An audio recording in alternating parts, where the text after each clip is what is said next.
Ladies and gentlemen, welcome back to a very special edition of Saturday Smackdown. Welcome back to the glory days, absolutely. Because, well, both these players have been around from at least 2006, at least 2006. Sort of the release of the War Chiefs era, back when the game was at its most competitive with like 10,000 people online at some points. But yeah, these players were definitely among the best. That's the point I'm trying to make. And each have certainly shaped the meta game that we know and love today in various ways. That Samwise French build we all call standard, and GoodSpeed with his many strategy guides over the years certainly are among the best, these people, and probably that remains true even to this day.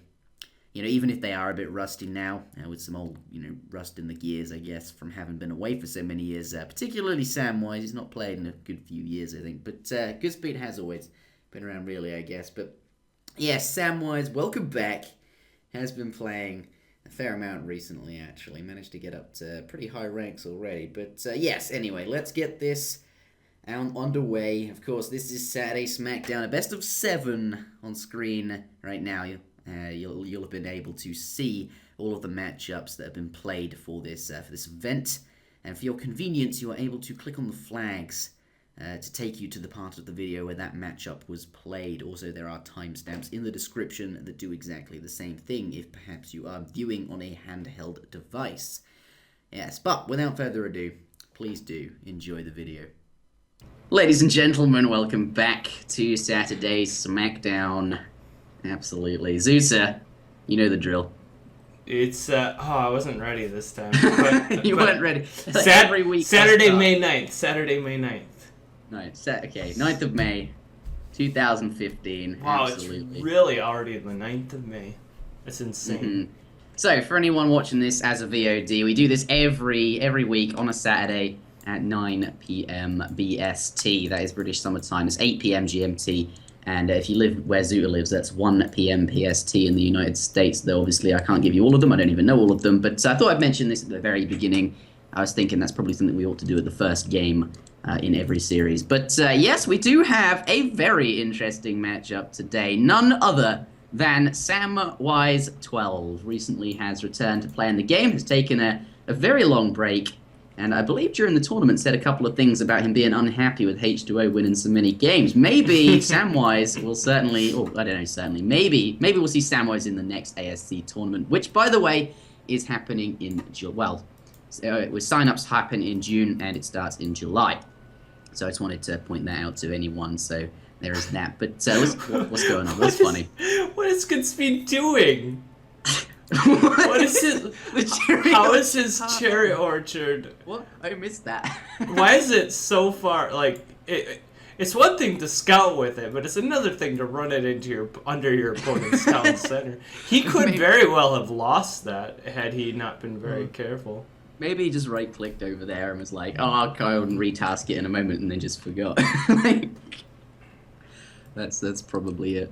Wow. Okay, so 50 wood to each player, and another 40 wood to GoodSpeed here.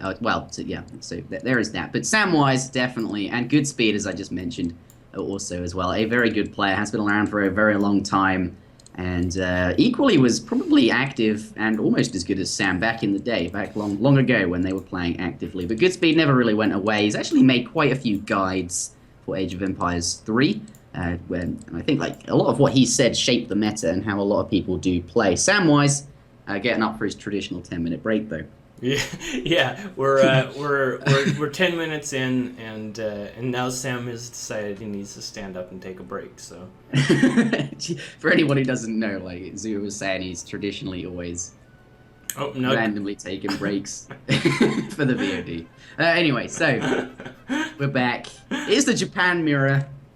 What do you think of this? I love Japan mirrors, and I love Japan mirrors on Siberia, especially.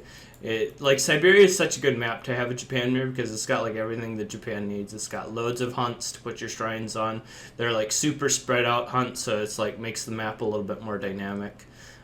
There's lots of wood treasures so that both players can potentially have like really insane starts, lots of like easy defendable resources. I don't know, it's just like it's a really good solid map for a Japan mirror, and both players Well, actually, Sam didn't make a port consulate, which is interesting to me. He's not made a consulate at all. No, Oh he wow, hasn't. this is interesting. What does he? Let's take a look at his deck. What's he got in? Oh dear, Zuta. I have a problem. What's All right, that? my UI. I took it out because it Okay. was because I took it out to observe my new free for all map like Sure. to and now because it would make the game lag if I lost and I'd want to watch the rest. But now I don't have it. I'd have to put it back in for the next game. I'm not going to be very good at commentating this one. But I guess I'll use your VOD for the first game. But Sure. okay, I forgot what I was going to say. This is not good. Never mind. Yeah, he doesn't have a port consulate. He still went Heavenly Kami with his first card, which is like normal, but he doesn't have a Portuguese consulate, so that's definitely going to put him at a disadvantage early in this game. We can see GoodSpeed does have a Portuguese consulate. He is only up like 5% later, so they're basically still up at the same time. So obviously that Portuguese consulate just going to be a very large benefit for him, and Sam could Sam could find himself falling behind very, very easily, very, very quickly without his Portuguese consulate. Wow. You can Am I be meant to okay. go consulate? Yeah. You said earlier.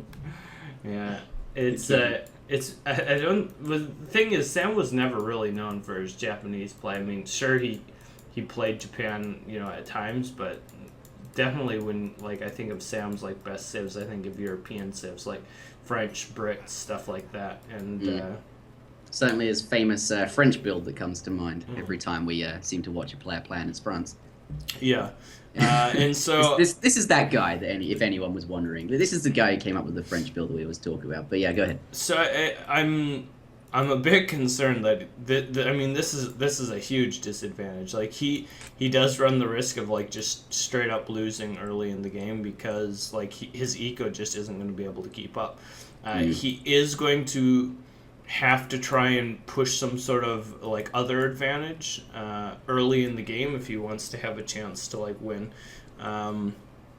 Looking at like Shrine Pop, like he's about even, maybe a little bit ahead right now, but I don't know. It's gonna be really tough. Like It's gonna be. I agree. Like, what can you do? He's gonna be doing. If he does exactly the same thing as GoodSpeed, he's gonna be at a huge disadvantage because obviously all of his shrines are cheaper, and he aged up a bit or with less food. Like I don't know. It's 18. Aggressive. It's 18 wood difference per shrine. So I mean, maxed out at like the 18 or so shrines that you're going to get that benefit from, like 18 squared. What is that? It's several hundred wood. It's like 360 extra wood for free that you're getting basically. And wood is a super slow gathering resource, and so that's not like a negligible amount of resources to be putting yourself behind. The one thing that he will have is he will have the opportunity to use his export to build something else. So we can see he's dropping a consulate now, and he could just immediately ally with the Japanese consulate and get like a very early batch of clubmen out or something like that, and use those to potentially like help siege down shrines and control the map. And maybe if he can get back some of the map in that way, maybe he'll be okay. But still, like as we've mentioned, it's going to be really tough. GoodSpeed obviously going to have the option to build those Bestieros, the Portuguese consulate unit. And that's something that Sam's not going to have the option to. So we'll see what he allies with his consulate here, seeing that he did not build a Portuguese consulate, but I don't know. Here we go. We'll have What's to he see. got in? I can't check the queue to see what he's got. But yeah, this top level of play, he can't do the same thing without. He has to do something else. But let's see. It's going to be any second now, I would imagine. Yeah, he's allying with Japanese. He actually started okay. Portuguese and then he canceled it, and now he's going Japanese, which I think is the right decision. I think if he can maybe get out a couple clubmen and use those to help siege shrines, because the one thing that the Portuguese consulate doesn't grant you is it doesn't grant you the incremental clubmen that the Japanese isolation does. Plus, it doesn't give you the 5% attack, I guess, as well. But so the Bestieros are good at like just like straight up fighting, but they're not as good at like sieging shrines and controlling the map, which is what the shrine game is all about here in the Japan mirror. So he'll likely have some of these clubmen out, and we can see he's got a batch of 5 clubmen out, which are going to immediately start to siege shrines over here and stuff like that. So, I mean, that'll definitely be good for him, but at the same time... He has got Yumi Archer. He started with those, though, which is pretty good. They're going to be good against the Ashies, certainly, that GoodSpeed's starting with. So maybe you can make it work from here. It's going to be tough, but certainly, maybe, you know, obviously, GoodSpeed building shrines. Samwise here going to be sieging his opponent's ones. We'll have to see which is better. I think I know which is, though. Yeah, well, I mean, and so the reason why you don't, like, generally build Yumis in this matchup is, like, look how slowly they're taking down that single shrine. It's taking them forever to kill that shrine. Whereas the Ashies can just, one, they have a speed advantage, so they're moving around the map so much quicker than the Yumis will. And 2, their siege potential is just insane compared to the Yumi archers. And so he can just basically run away anytime he feels threatened. And so these, oh, so these aren't so good either, but equally they do counter them. So if in a straight up fight, if he can make this work, like it was sort of a sandwich with some units popping out of the barracks there, certainly getting a couple of free shots in. Maybe he feels as if I do need to make something else, and obviously he's gone for Yumi Archer to sort of compensate for the interesting build, but I don't know how effective it's going to be with obviously the reasons you're saying. Well, if he can just straight up engage, if he can find a straight up engagement, obviously Yumi archers are better than Ashies, like just straight up in engagement. But what GoodSpeed's looking to do here is just continue to run around the map, abuse the extra speed that his units potentially have, and just siege shrines. We can see units already starting to break off here, starting to just use that speed. And he doesn't, as long as he doesn't engage Sam's army head on, then he's just going to continue to pull ahead economically. But if Sam can force some sort of fight in GoodSpeed's base, or force him to fight an awkward fight with Ashies versus Yumis, then he's definitely going to be in a good spot, and that's definitely what Sam's going to want to do. And I think you're right. And I will have to say that Sam has done a good job adapting with this. I mean, we can take a look at all of the shrines that he's killed and stuff here, but at the same time, I just realized GoodSpeed's his opponent's aging up. Yeah. Right, and that's going to be, once he's up, very, very difficult for him to really do anything with. Certainly once the flaming arrows come out, these Yumi archers won't be so useful. But here, could he force a fight? No, I don't think he will. He's going to have to stay there and fight the clubmen until they're dead, but the clubmen aren't going to last long, so I don't really know how much damage these archers will be able to do. Having said that, though, the Posterios don't have a speed advantage, so... Yeah, but at the same time, like, look at how he's drawing his opponent away from, like... what Sam needs to be doing right now that his opponent has aged, is like be killing this army and like threatening the economy, and that's just not happening, right? Like the whole Yumi Archer force has been forced off here to the left hand side. Most of the Ashies got away scot-free, and now at this point, I mean, like you mentioned, we're likely going to see something like flaming arrows. Sam is trying to compensate by trying to get the resources to HF himself, but at the present time, he's just a little bit slow on that. Doesn't quite have the resources to be able to age. And GoodSpeed now has upgraded Ashgar Musketeers. 2 flaming arrows are out and on the field. And this little bit of a tech advantage that he finds himself now is going to be very tenuous for Sam to survive against this kind of tech advantage. He does get the Wonder down, though, so that's going to be going up. He might be able to get some flaming arrows of his own once he's up, perhaps, or we'll find another way to deal with the opponent's flaming arrows. And obviously, he's not... obviously, he's at a disadvantage for the reasons we've mentioned, him not getting the Japanese consulate, but certainly, Sam, a very good player. Can he micro his way out of this? If he finds himself winning a fight very favorably, then all is not lost. But he's going to... certainly an uphill battle. But at this point, it's still anyone... well, I'd certainly in GoodSpeed's favour, but it's not over.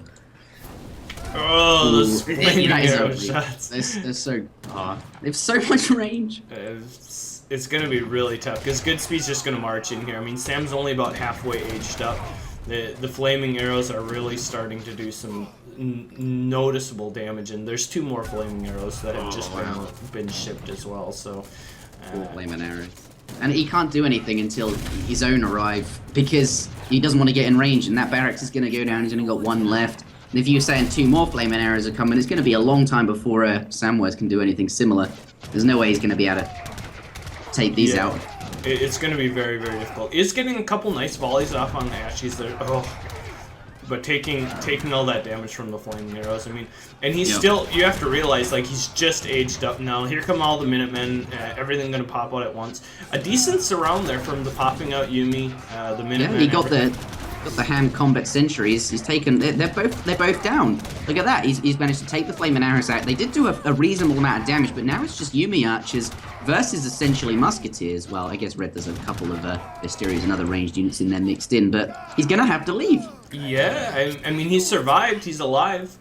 We do have to remember there are 2 more flaming arrows coming in for GoodSpeed, but at the same time, Sam, like, he's actually he's surprisingly GoodSpeed resigns.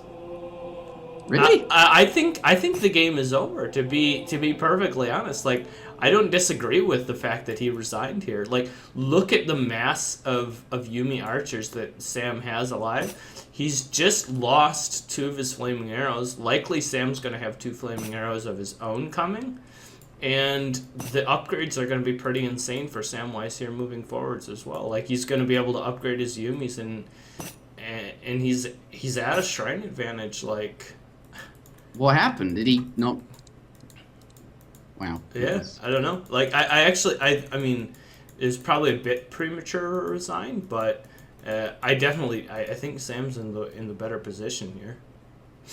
I don't know. Yeah. Maybe. Sam has 41 villages to 31. Sam's ahead 10 villages up by sending. I guess, yeah. Sending those shipments. Also, what else is there to look at?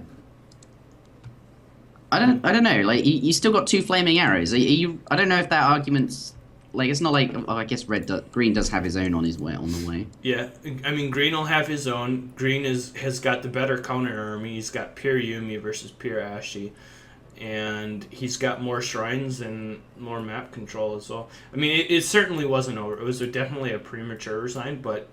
Wow, I was not expecting that. But I'm pretty sure that Green should win from this position.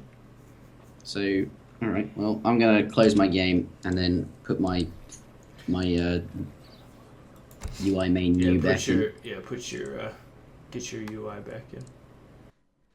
Ladies and gentlemen, welcome back to game number 2 for Saturday Smackdown. Samwise plan is India this time. Perhaps a civilization he knows how to play. Zuta said, you said he was really good, right? Yeah. What building are we gonna get? It's Sanguinate! Come on, Zuta, guess before. Plantation. Okay. Mark it. Plantation. I'm right. Do I get some imaginary internet points now? You get some imaginary internet points. Excellent. Sure. Yeah, that's good. All right, but yes, Samwise, starting on the left-hand side of the map here. Of course, plan is India. Very good as India, did you say? Yeah, I would say it's like one of his top 3 civs. Like, his top 3 civs, I would put as French, Brit, and India. So definitely one of his more played civs. Yeah. Oh, does the market's pretty good here for well, everyone actually. It's actually really good for Japan. Like, see, every time I get a market start with Japan, it's just like feels so comfortable, right? Like, you can get. And especially with the Asian civs, because their market upgrades are so cheap and so incrementally cheap, right? It's like 25 wood, 25 coin for that first berry gathering upgrade. It's just it feels so good and so cheap to be able to get that first upgrade. Come to think of it, it's actually way better for Japan than any other civilization, because every other civilization spends its wood on something else, whereas Japan guaranteed is always making shrines and a consulate. And will never have the opportunity to get a market. So yeah, that's really good, I suppose. But some treasures. I think we're going to be seeing. Are we going to? What's going on down here? This cherry orchard. No, it's not. It's not under any immediate threat. But it's not under a tower. Not this game. Oh wow. Okay. But what do you think of the matchup? Japan versus India. Oh, this time it's GoodSpeed. Hotkeys. All right. Honestly, in this matchup, I think this matchup's not too bad. It can be a little rough for Japan if they've got really forward resources, and we do see that GoodSpeed does have a forward coin mine. On this map in particular, I think like the coin mine positioning is maybe the most important portion of the resources. Like, you're always going to have 2 cherry orchards, right? Just like Great Plains. So you're always going to be able to make sure that your food is in a nice, safe position. We can see that GoodSpeed's already got his food positioned up here right behind his town center. He'll be able to drop his other cherry orchard in a similar position to the right side of his town center. So he's always going to have really safe food. You're always guaranteed at least 1 or 2 decent trees on this map, which is all Japan really needs. You don't need a lot of wood, just primarily because you're going to be using, at least in the early stages of the game, primarily going to be using your shrines to gather your wood. And so having a lot of wood isn't that important, but having coin to be able to train Minutemen and train Ashies to deal with those early sours and stuff like that is fairly important. And so when I look at Japan's map, I really want to focus on where is the coin mine, because India is likely going to be playing aggressive and going to be trying to pressure that. And if they can pressure that effectively and make sure that Japan can't gather off of that, that's where it's going to be. And so we can see it is a little bit extended. So. It's on the front. It's absolutely. It's on the front side, which, it's at least it's not really far out front, but obviously GoodSpeed would prefer to be, have it be where the market is or something like that. If the market and the coin mine were swapped, Japan would be a super happy camper, but that's not. That'd be pretty good. That would be pretty strong. But either way, I mean, I think it's a fairly even matchup, slightly in favor of India probably. And maybe when Japan has the perfect resource spawn where his resources are super safe and he can just turtle up, with Yumis for a long time and not have to worry about his resources being pressured, then it is slightly more in Japan's favor, and maybe it becomes a little bit more even of a matchup. But it's fairly even. I don't think this matchup's too bad either way, and it looks like. But Kanimata has gone down for Samwise though. Not going to be playing that Agrifort style where he'd be, securing some extra resources. Has something different in mind. 2 explorers getting very close as well. He's got both of his explorers on the. I don't think it's really going to matter though. But what do you think of this? Yeah, I mean, it certainly is annoying. I mean, he's going to force a poof by the Japanese explorer. Well, there's that, but I mean, like, the Kanimata. The Kanimata. I thought you were saying, like, what do you think? The elephants. The elephants. Well, they probably make him. They probably have to poof. Well, you're absolutely right. Kanimata is actually pretty good. Basically, what the Kanimata does is it makes it so you don't necessarily have to send 600 wood to play an eco style. So what you sacrifice early is the early unit production that you're going to get out of the Agrifort, right? Because the Agrifort, the good thing about it is it comes up and you can immediately start training units on it. He's like, come on, stomp, it happens. He's like, whoa. So that made me laugh. I thought that was funny. You can immediately train units out of a forward Agrifort, right? Whereas you can't necessarily immediately train units when you build Kanimata. So it's going to be a little bit harder to apply super early aggression, but it does maybe make it so you don't necessarily have to send 600 wood. So we'll see. Maybe Sam will go with something more like either a wood trickle is his next card. It could just go, straight 300 export, something like that. He can still opt for 600 wood, which is fine, but it makes it so he doesn't necessarily have to send 600 wood. And plus, I mean, look at where it's at. It's right on top of all of his resources. It's definitely going to be a nice economic boost for him. How much does that give you? I think it's 10%. 10%. I think it's 10%. Yeah, and that does scale, doesn't it? I think that's why people always end up building that in the Imperial Age, I think, in Treaty. I don't know. Yeah. Anyway, but Japan up to fairly normal things. He's obviously got his Portuguese consulate, Heavenly Kami as his first shipment, and gone up with the Toshogu Shrine here, which is attracting some animals. Certainly some very nice buffs to it, but we all know that. But yeah, we'll have to see what his first shipment is before we really know, but most likely going to be 600 wood, as it always is for Japan. Laying down the shrines. And it's 600 wood still for India as well. So just playing a more economic style. This is going to, get him his consulate up. Going to allow him to ally with the Portuguese, or with the Ottoman rather, get those villagers flowing and stuff. So it's just going to be like an eco brawl here early in the game.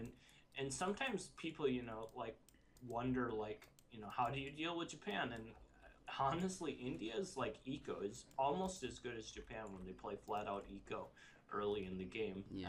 Well, with Kanimata behind it, absolutely, and all the free resources. Yeah. And the other thing you have to consider is that Japan is shrine booming, but his eco is extended out into places like this where Sepoy can easily siege it down, versus the eco of the India player is much more basically tied up right here in the middle of in the middle of his army, or in the middle of his base. So much more difficult to harass. And speaking of harass, here come 5 Sepoy straight to the middle. This is not Siberia, where obviously all of these shrines would not be quite so close together, as you point out. These are very clumped up, very harassable, and I think certainly after this shrine there, that's where he's going to go. And really, that's lots. He doesn't have to do any walking. He's just going to get one shrine after the other. Japan going to have to do something about that. Certainly, let's see what he has in queue. Ashigari Musketeers, as we would expect. Yeah, and I mean, I think this is kind of what is to be expected out of this. GoodSpeed has realized, that his opponent is playing with a more economic style, and so he's focused on a more economic style himself. We can see he's up to 190 shrine pop, which is something that you wouldn't necessarily see against a super aggressive India style. So making an appropriate adjustment based on what he's seen out of his opponent. But at the same time, like, this is shaping up to be a very scary timing push for Sam. What I expect to see is this continued production. He'll get all of the economic benefits that come along with the Ottoman consulate, the 300 export. Exhaust those, and then he can either age up, which it looks like with the 600 coin is what he's going to do, or he can time and push out. And now that we see that 600 coin, it looks like age up is going to be the decision. Boom into Fortress Age. It's going to be nice. And he's taken out all these shrines. I mean, GoodSpeed only managed, I guess as a direct result of him not making so many shrines. Only got these 3 musketeers out, and it's only now that he's got his second batch of Ashes arriving there that he can actually do anything about stopping this.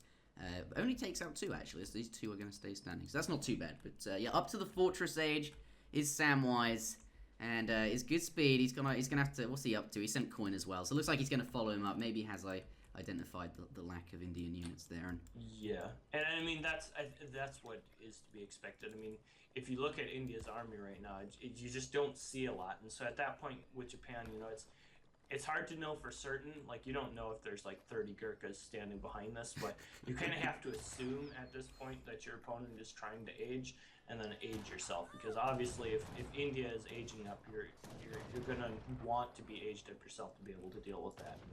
And it looks like that's what GoodSpeed's gonna be able to do. Taking some damage though. Only 1 goes down, but if you hold the alt bar, a lot of them are damaged. Not too nice, but if there were 30 Gurkhas behind that, that's not something you really need to be afraid of either, because Ashes move very fast. You actually manage to get away from them. But definitely the right decision coming in here, even though they haven't scouted it going up. Yeah, and just a little bit of a skirmish here. Both sides just trying to test the water. If Sam is nearly up, he does have that Charminar gate. Is he going to lose a Vil? No. Oh, yes, he does. He's going to lose a Vil for a trade of a couple of Ashes. Yeah. Ooh. Well, one thing I want to point out here is, like, people wonder, like how do you deal with Japan's eco? Like, look at the ecos right now. Like, even Vils. Sam's got a wood trickle behind this, so he's got slightly more in terms of that. In terms of just like flat out upgrades, I would assume both players are sitting fairly even in terms of economic upgrades. Like, when did Sam get Imperial Bureaucracy? 7 minutes. So I mean, he's had that for a long time. GoodSpeed still doesn't even have Imperial Bureaucracy. So he's got some pretty hardcore upgrades, though he does have those 3 fishing. No, that's included under the villager tab. That's included in the villagers. Yeah. So I mean, we have to consider that India economically, and this is what I was mentioning earlier, like, pound for pound, when they go like just flat out eco, keeps up with Japan very, very well. And now that Sam is aged up, has the discipline step way, GoodSpeed's still got a little bit of a tenuous time here that he's going to have to deal with for these next 60 seconds or so while he gets aged up and gets his upgrades and everything pulled together. What is Sam waiting for, though, do you think? I mean, that he's taking out these shrines. GoodSpeed aging up, he's going to get his... well, Sam's got his disciplined set boy, whereas GoodSpeed doesn't. He's taking out these shrines good, or would you have liked to see him push in there and do some damage perhaps to that stable, or maybe a barracks, or, just do something? The one thing that... No, Melharold, go the other way! Run away. I mean, I don't know that he's necessarily, like...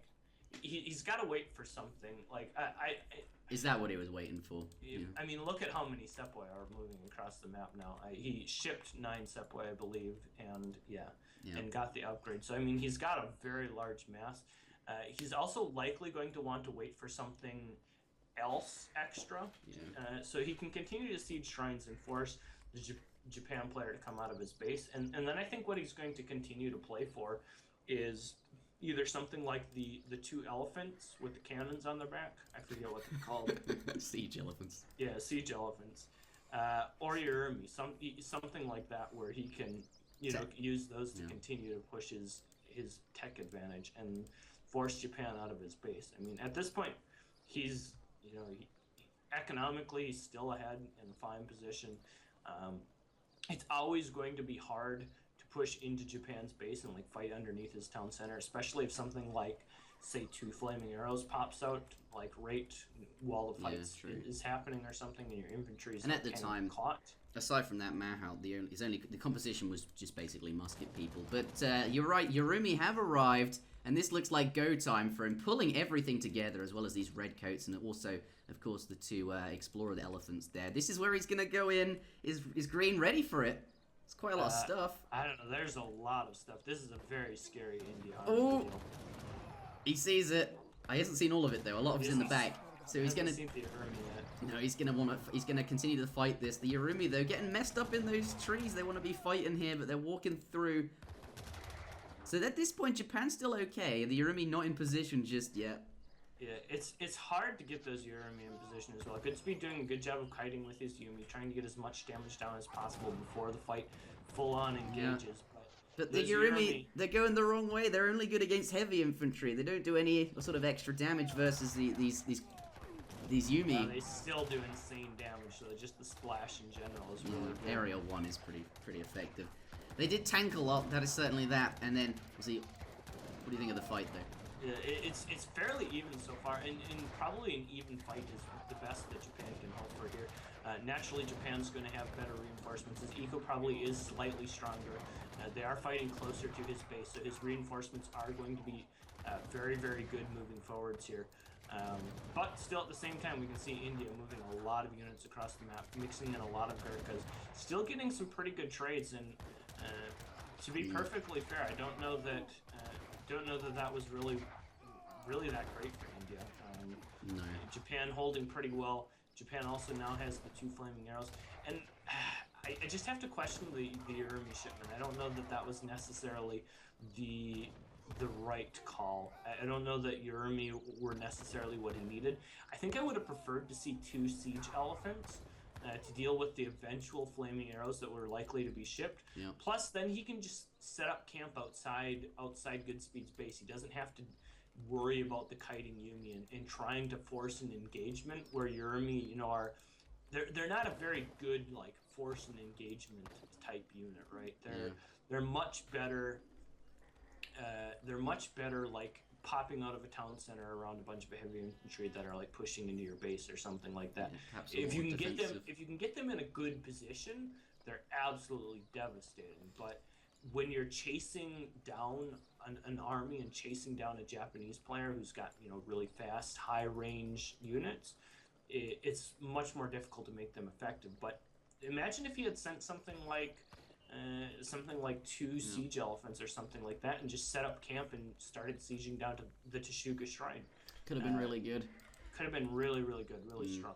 I'm looking now though at all resources gathered. You mentioned that during the fight. Perhaps Japan. You did say Japan was doing better. At this point though, look at Samwise. He's got quite a lot more villagers. Anyway, I've got all of the resources up. 10,000 food versus 12,000. Samwise with 10,000 versus 12,000. Or 13,000 for GoodSpeed. 6,500 wood for Sam. 5,000 wood for Japan. And 6,000 coin versus 5,000 collected for GoodSpeed. Yeah, so about India 1,000 is down slightly... each. Yeah, India is slightly ahead.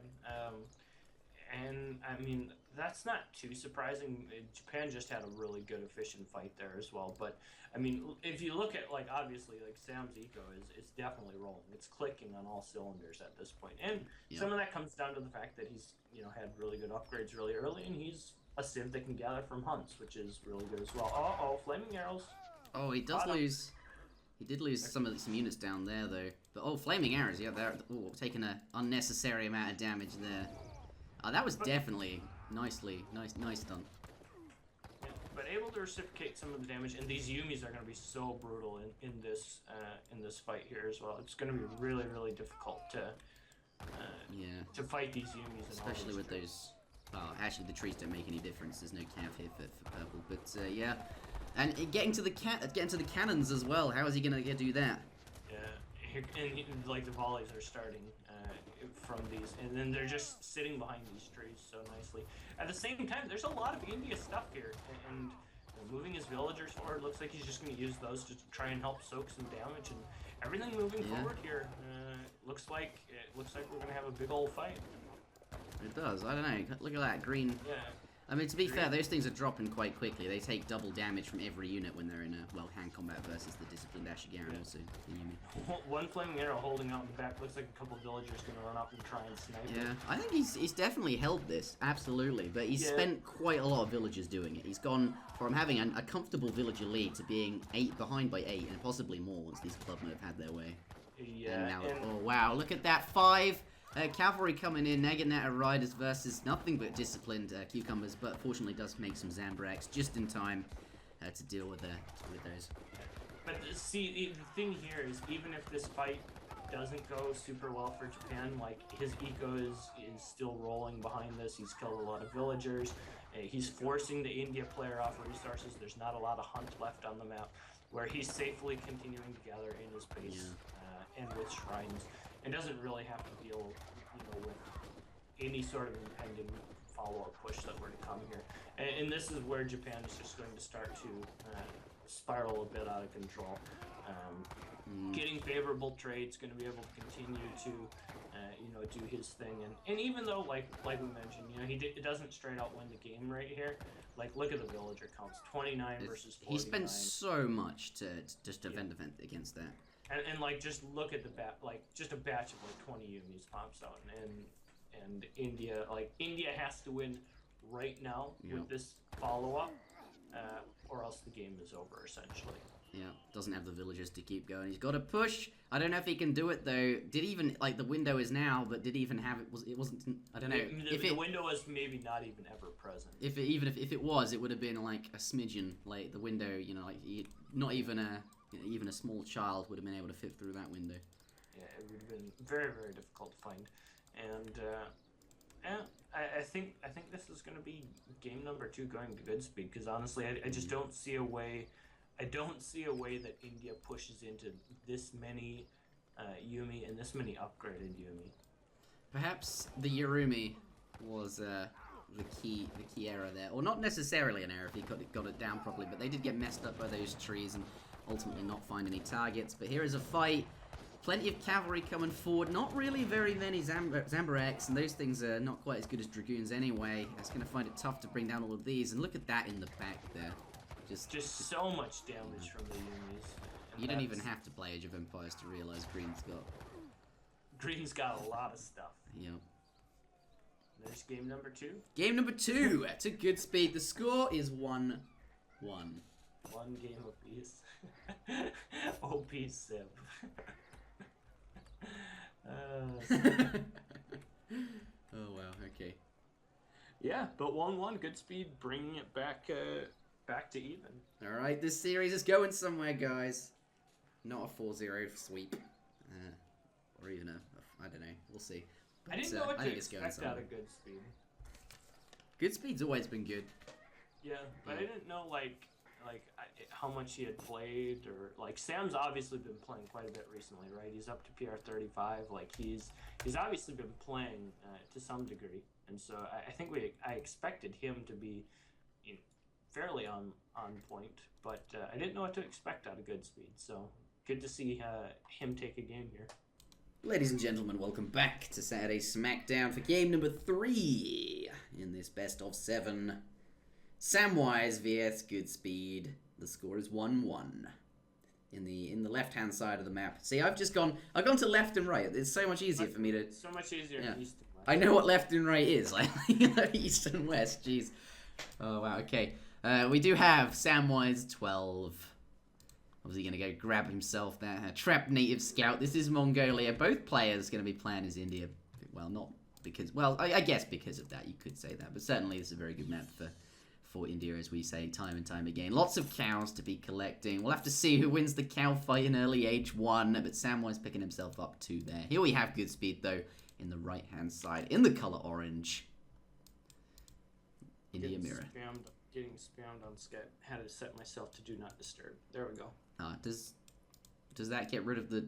in my experience, do not disturb does not get rid of the sounds. Yeah, it does. Oh, it does. Okay, well then I'm wrong. But India mirror, what do you think of this? I mean, it's interesting. It's definitely... I mean, the map is more interesting to me than the matchup, and the matchup is a result of the map, right? And so this is a map where you're likely to see...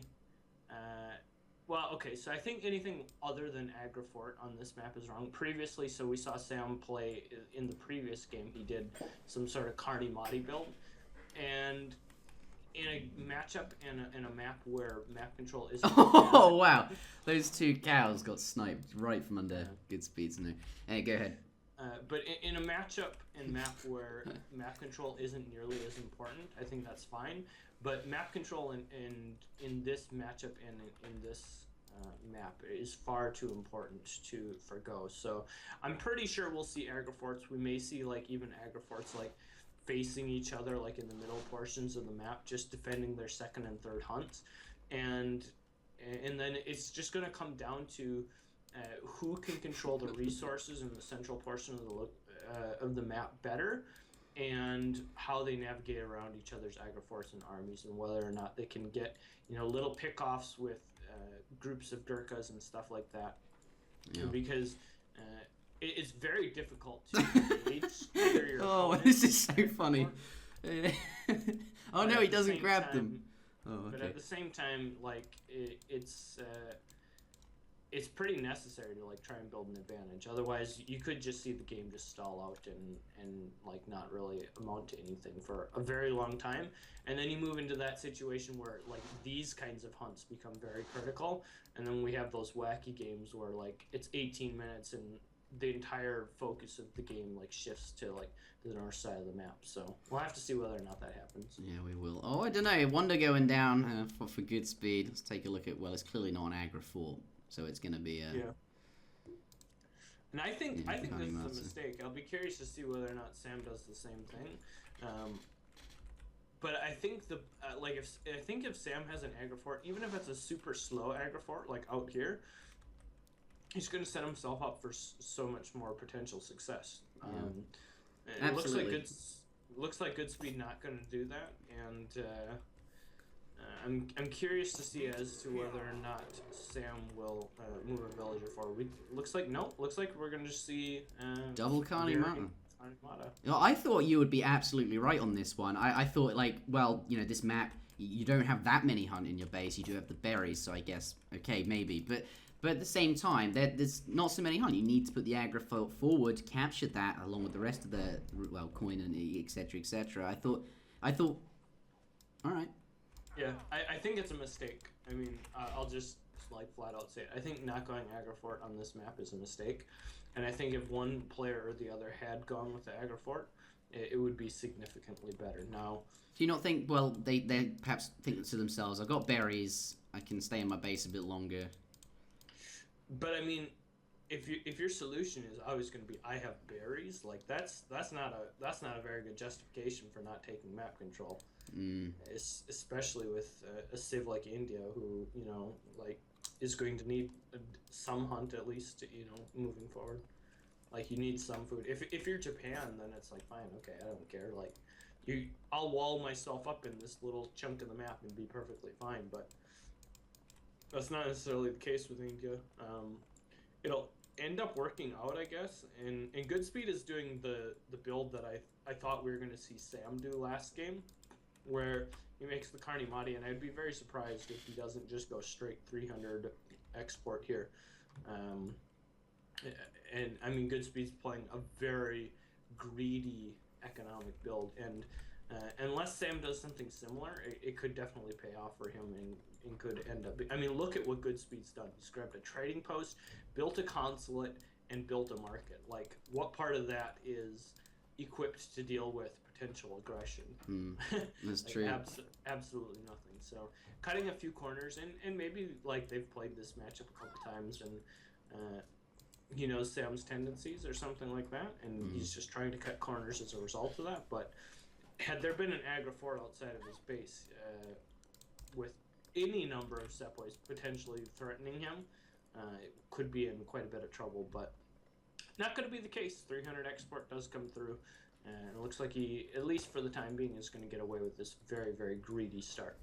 I think you mentioned they might have played this matchup a few times. Samwise and GoodSpeed obviously play probably a lot of games together. I would imagine there has to be something going on there with the regards to not starting with an aggro fort. Perhaps they've I don't know.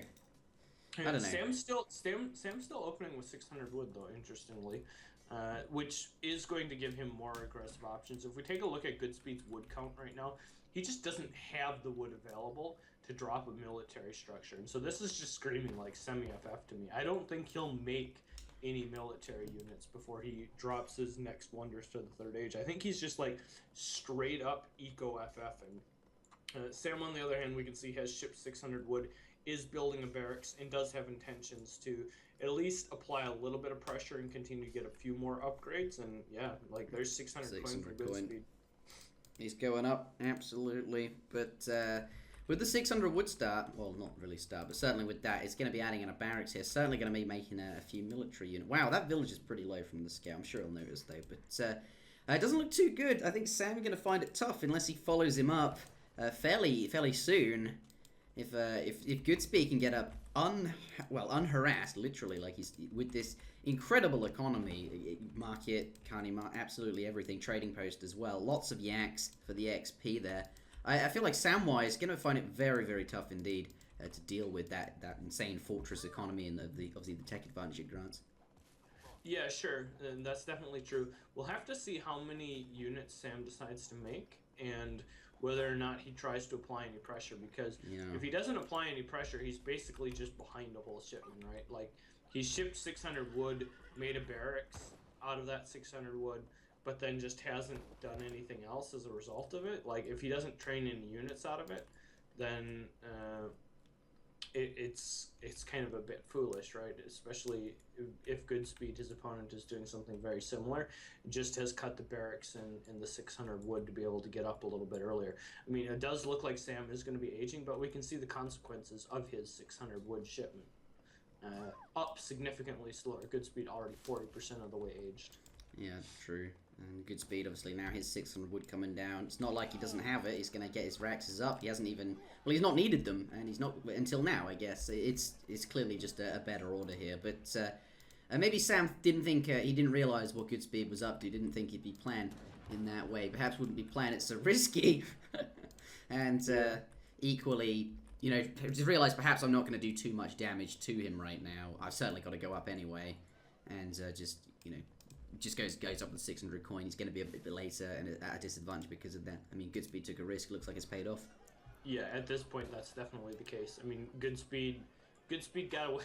Look at that poor villager. That poor villager is just being harassed to no end here by all the scouts here of Sam. But yeah, GoodSpeed definitely got away with something there. Like, he definitely got away with... Like, imagine if there were any number of Sepoy out on the map, how risky this would be, right? I mean, this is the point where you're out of resources, essentially, especially food in your base, and you're forced to come out. Now, imagine if there was an aggro fort, like, threatening that hunt and securing the map. would be very, very scary, very difficult to deal with. But not the case. Fortunately for GoodSpeed, his opponent doing something equally as tech-oriented. Oh, wow. Wow. Gets up to Fortress, lays down a town center. Has he built a military unit? Yes. Okay, he does have 5 military units. And I mean, at this point, he knows his opponent is aging as well. I think it's safe to assume that your opponent is aging. Wow. Oh, he's gone with the French consulate as well for the extra gather rates. That is... And the crates as well, sure. Yeah. Yeah. Oh my goodness.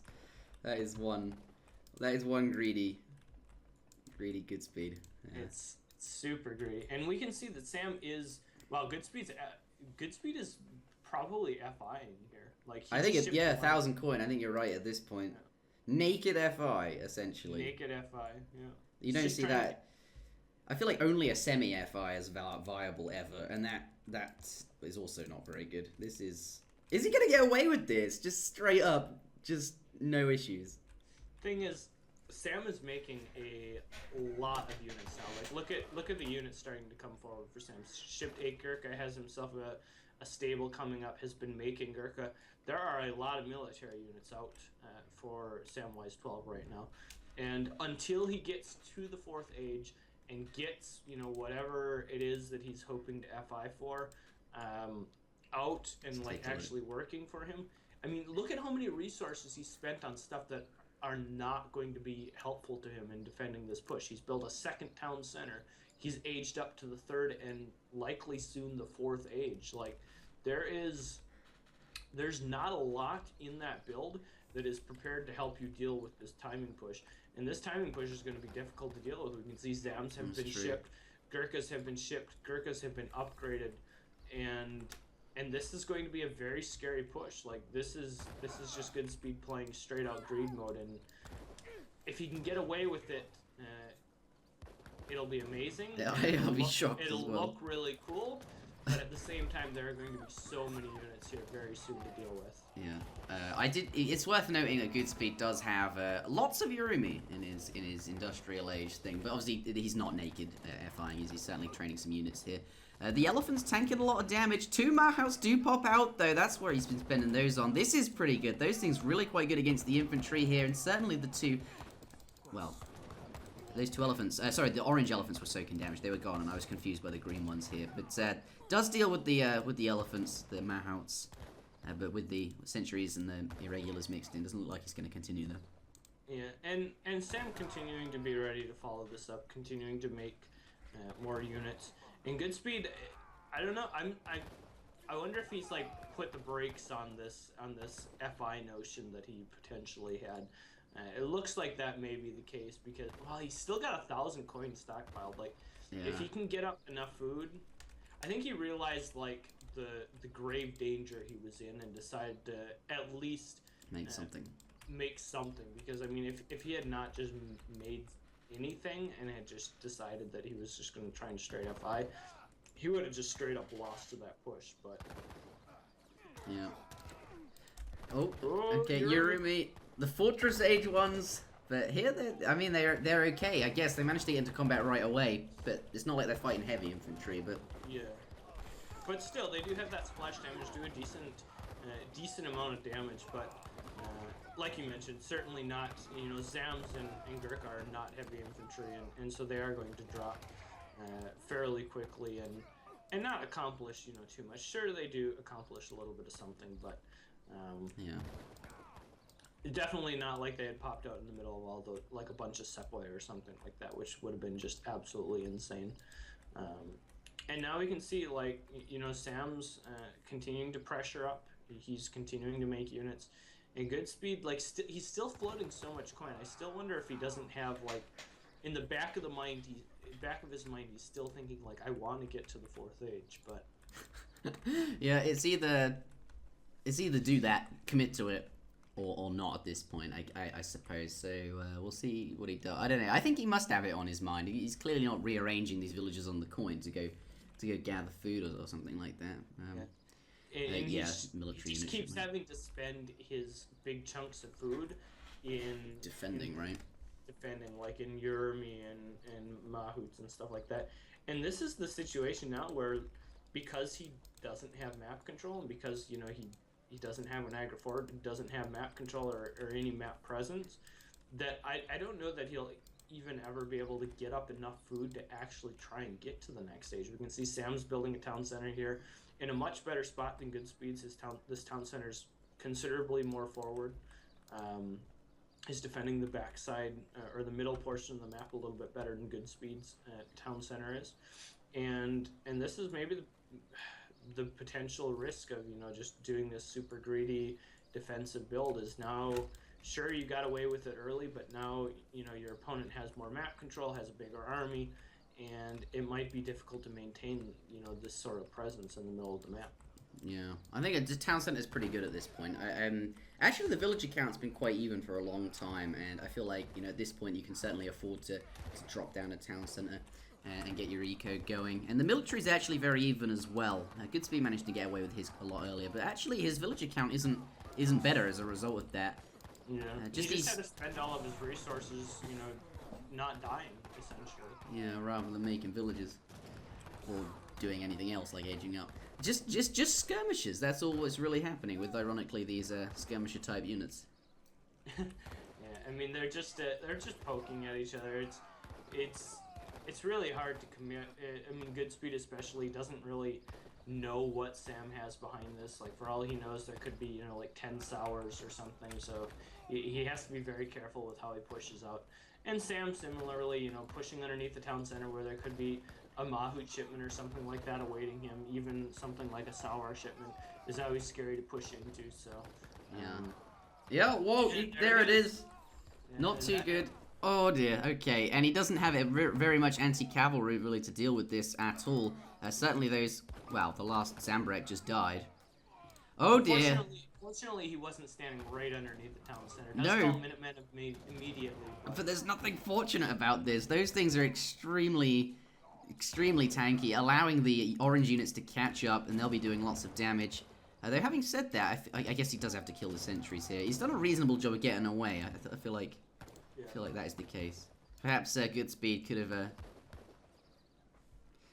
I don't know. It's tough, and I think it's tough because, like, Sam has continued just to play this contained game. Like, it's going to be very difficult for him. Ooh, a couple misrallied units. It's going to be difficult for him to continue to push out. And, like, look at what Sam has done. Look at where green is on the map versus where orange is on the map. And this has just been a result of Sam making units and GoodSpeed. Oh, what the? Wow, okay. Raiding with spies. Yeah. Where did those guys come from? He must have made them at the consulate. Or does he have one of those? I mean, you can train them, but... Yeah, he must have trained them at the consulate. So I think it makes sense. Yeah. But, like, I mean, right now, very even villager counts, very even military counts. I think in terms of composition, green does have a stronger army, just with all the green cucumbers, which are actually green. That's very satisfying to see. But do you think at this point, building another town centre... Oh, he's doing that, okay. Yeah. I mean, he's everything's so even. You can afford to get it. Yeah, was he take more map control? Oh, I think this is going to be a very long, interesting game. All the hunts are running out, and both players are fairly even at this point. Yeah, but the thing is, like, I feel like the longer this goes, just the better it gets for Sam's India. Just because he's got, you know, another town center coming up, he's going to have more coin mines for a very long period of time. Yeah. He's got more upgrades on his units as well. Yeah, we can see that he has shipped British East India Company, which is going to be very good for, you know, those ranged units for him. Yeah, I don't know. And GoodSpeed has sent all of his Mahout shipments, so there's no threat immediately to this big, massive Gurkhas. I think we're just going to see, like, skirm wars here in the middle of the map until eventually Samwise just kind of chokes out his opponent. And here comes the Mahouts, though. More. Yeah. This time, can he get them into hand combat nice and quickly here, and not have to deal with any sentries on the way or anything that are gonna obviously be really irritating. The Gurkha here, if he can get this around, it's gonna be nice. Walking through the trees though. Oh, the damage is real. There's no anti-cav here. There's like zero anti-cav. That's going to be really good for GoodSpeed. Getting off a lot of volleys with the Gurkhas as well, doing a lot of damage. And Sam's got no way to really deal with these Mahouts. Like, there's... And equally no anti-caving Q either. It does call the sentries, and they're not going to be so useful. A couple Sepway coming from the south side are going to be able to get into hand combat, are going to be able to do a little bit of damage, but still, those Mahouts have already paid off their weight in gold here, doing so much damage. Their weight in gold. Yeah, and now just going to get backed by the looks of it. I hear you could kite, right? Yeah, I mean, but thing is, Sam perhaps he's concerned that stable will pop some units out and make him... And there's villagers here. Always take the low-hanging fruit. Yep. I don't know, this game continues to be really, really close. I still think that Sam is in a pretty okay spot just because he's got the third town center up. He's got more map control on the north side of the map, but GoodSpeed definitely made a nice play there to be able to get back into the game with that big shipment of Mahouts. Mahout Lancer in Q though. He's training them. Yeah, I wonder who's trained. Okay, similar Sam's for Sam. At least this time he'll be ready for the Mahouts a little bit more. He does have a pretty good batch of Zams here working into the mix, and inspiration coming back up for both players. How many times do we see inspiration available for both? For a second, wow, yeah. But here, is Sam gonna use his? I don't think he did. No, he didn't use it. Oh, he did. No, he has. Smart. They both used it. Oh no, they just haven't said anything for a long time. Never mind. That was the previous one that I was looking at. He hasn't used it, and that's good because now he is going to have his inspiration for the next fight, and GoodSpeed's not. And I think that next fight, that next big one we see, if obviously they're going to continue skirmishing, but when they're actually forced to fight, perhaps over some mines or over resources as opposed to just skirmishing, that inspiration, I think that fight is going to be the defining one of the game. Could be really, really strong. Three Mahouts coming out though. Those things aren't cost effective to make. I feel like shipping them is definitely good, but making them is another. It's always difficult to like get in and use them effectively as well, which is a little bit of an issue. But looks like GoodSpeed is just going to continue to force the issue. Looks like he is going to try and make the best out of those. Going to try and push towards the middle of the map. And this time I feel like Sam's got a more appropriate number of... well, I mean, he's only got a couple Zams. It's true. Those things tanking a lot of damage. He needs to get into hand combat quickly to make it worth his while, though. Perhaps, and it's obviously a lot of this damage is going to go idle on those monks.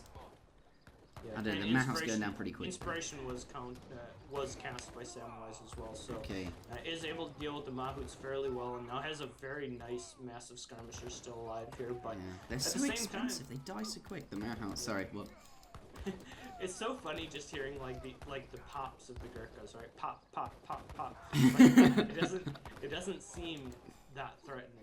Like the India units, like they don't seem as threatening with their volleys. Ooh, and look at GoodSpeed. Like this is the issue. GoodSpeed's starting to run out of resources because of his lack of map control, and now he's going to be forced to even just gather wood out here in a fairly awkward spot.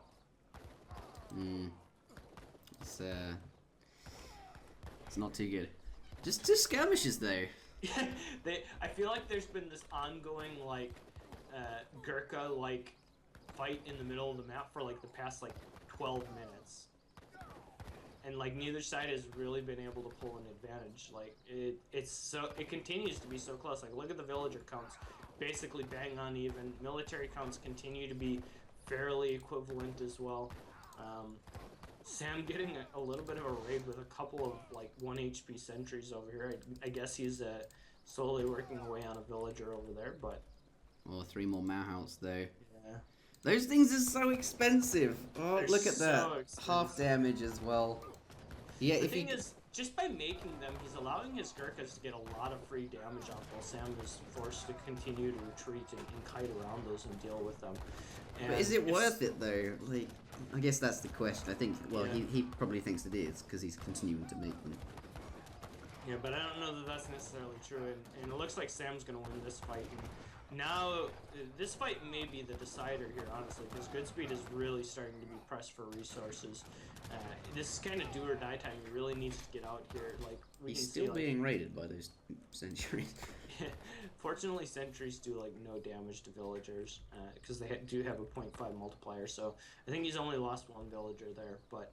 at the same time, like, Sam has had his third TC up for a much longer time, so we can see he is starting to build a slow villager advantage here.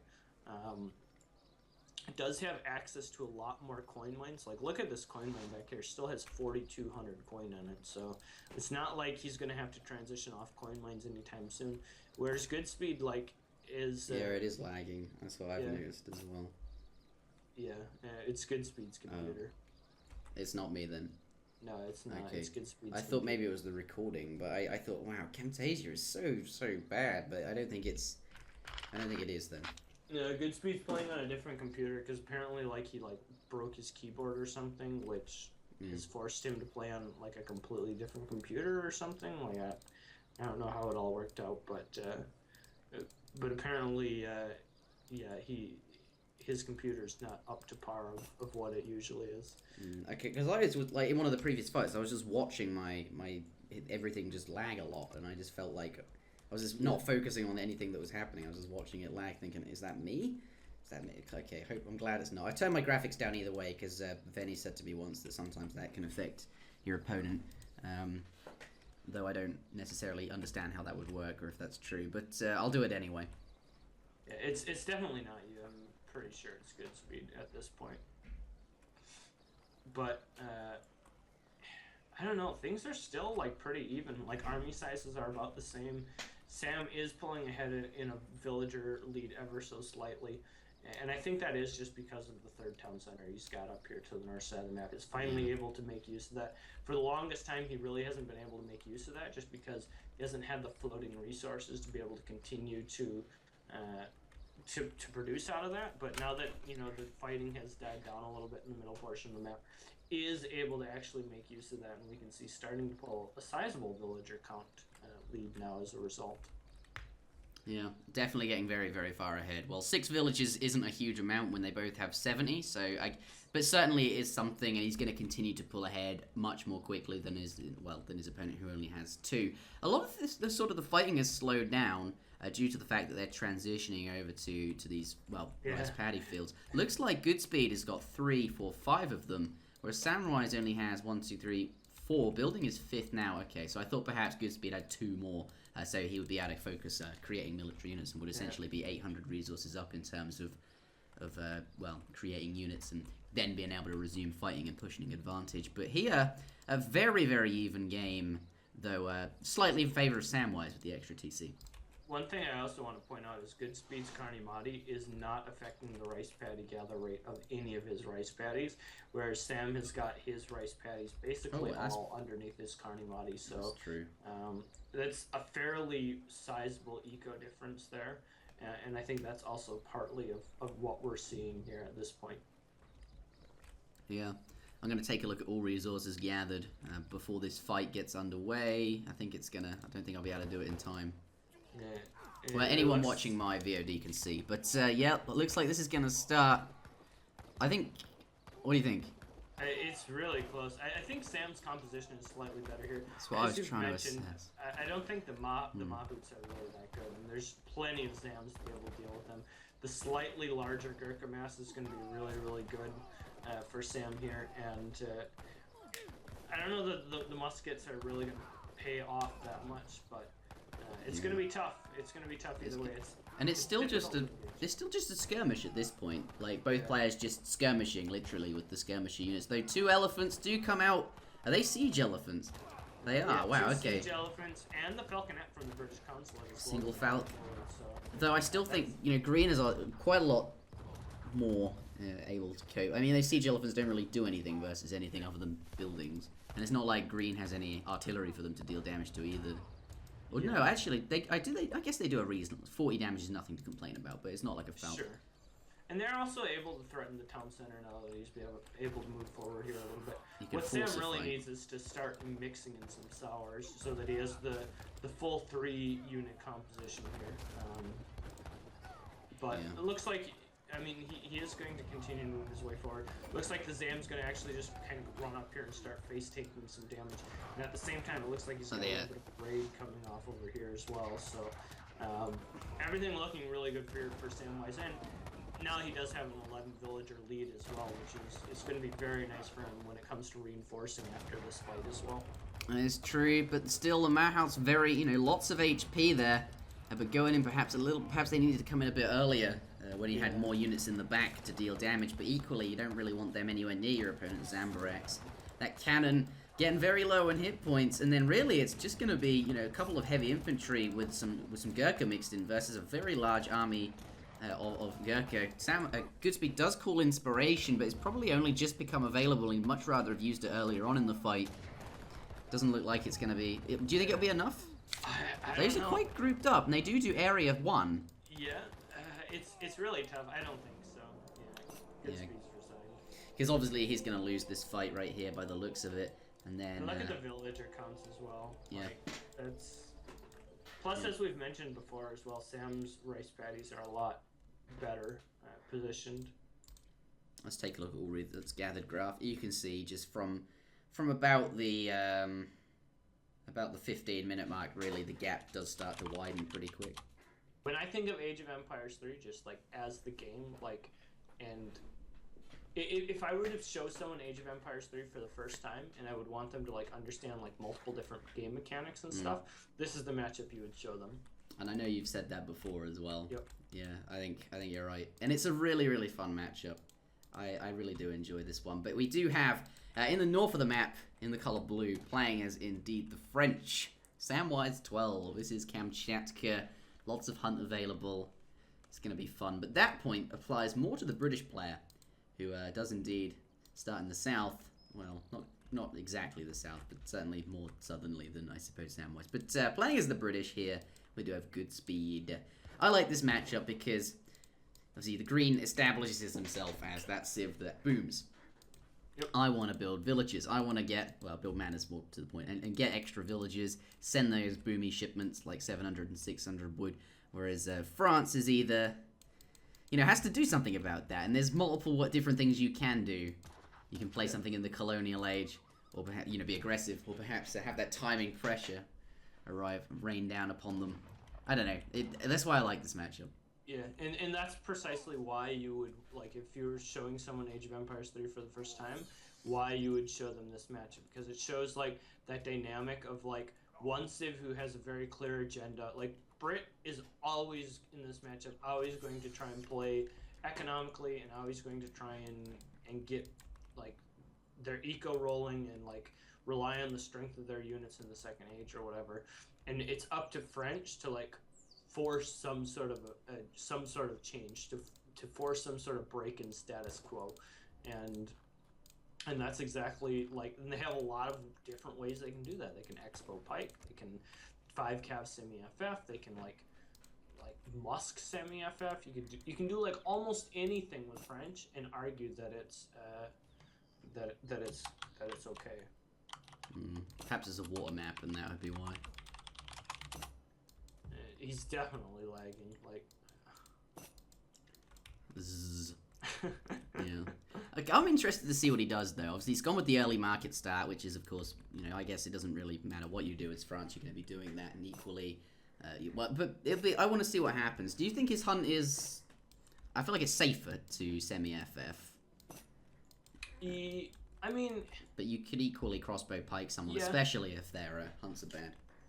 Yeah, you can definitely make arguments. I think you can make arguments for anything here, honestly. I'm not the biggest fan of Expo Pike in the world, just because it's something that I've never really favored myself.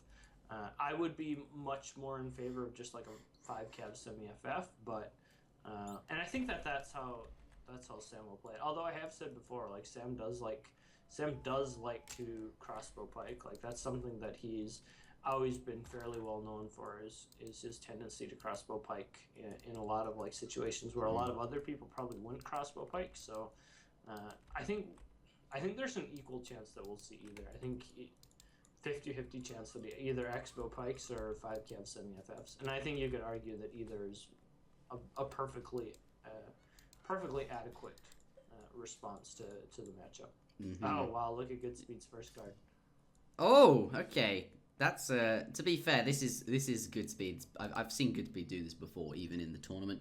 He sends that Normally, I think he skips 3 vills. He doesn't even bother with it, whereas A's gets a trading post and manages to get both. He sends this and then, yeah. Interestingly enough, though, he has built the 2 manas. I guess, though, you don't really want to wait until Virginia Company arrives. Yeah. That's gonna that cost extra you. bill is like too good. But that extra bill is probably the same amount of wood you'd save by waiting. Sure. This still concerns me, like especially if Sam Expo pikes. Like this is super greed mode, right? Like no 3 villager against an Expo pike. Like this would just be. It might just be game over if Sam Expo pikes, honestly. Obviously, this slows your... By not sending 3 villages, you slow your age up down significantly. And by sending this, also, you'll have less resources to make units with to defend. And obviously, yeah. This basically, it commits you to sending 700 and 600 wood simultaneously, like one after the other. Like, you don't have any other... Yeah. Sam building a trading post, though, so I don't think we're going to see explicit Expo pike. I think we're going to see something more fortress-based. And... I mean, potentially that's what this build that GoodSpeed is doing is more prepared to deal with. Because obviously, anytime your opponent is teching, you can either equally choose to tech yourself, or you can try and get a rampaging economy behind it and just brute force your way with sheer numbers against their tech advantage. And if he's able to, kind of solidify a position in the second age where he's just got an absolutely huge economic advantage, then, maybe this build can be worthwhile. We'll have to see whether or not that situation actually presents itself. We will. I don't know. This is nice, though. GoodSpeed, the boom is real. Look at the manas, like just laying on down right there. Yeah. Do you think it's worth thinking about where you're putting them and like, creating a nice sort of... A wall, sure, yeah. And getting some vision is definitely something that's worthwhile as well. I think we're going to see, out of Samwise12, I think we're going to see the Samwise12 build, though, here. And we'll have to see. It's real. The Samwise12 doing the Samwise12 build. Yeah, we'll have to see whether or not the Rex comes down or if it's 2 houses. It's impossible to tell with French just because the start looks the same regardless of what they're doing. It's going to be it's going to be the houses. Yeah, semi-FF. Yeah.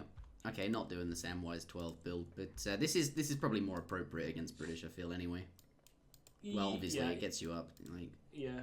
I mean, it's another thing. Like, if you're using those 5 cab, 5 musket really effectively and you apply a lot of pressure early, like, there's certainly justifications for, making those units. But as you mentioned, on a high hunt map like this where Brits is going to have lots of safe resources, it's probably just better just to try and harass with the 5 cab and then build some sort of tech advantage. But we shall see whether or not his lack of units early in the early game here is going to potentially allow GoodSpeed to just kind of boom and get his ego a little bit out of control. Like, look at how many manners he's got already, up to 110 pop with. Oh, I was gonna make that comment. Manners, I was waiting.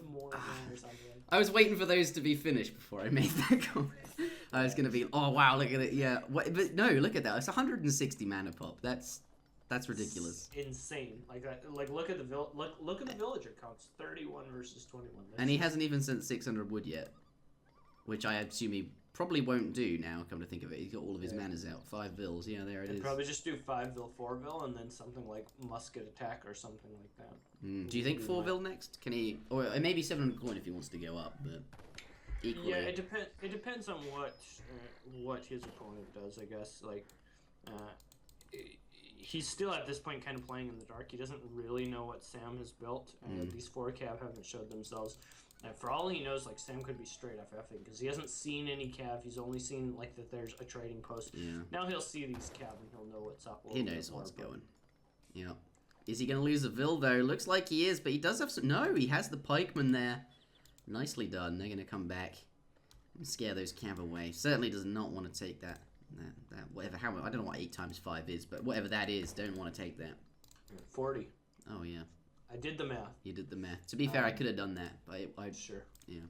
Doesn't take a math major to figure that one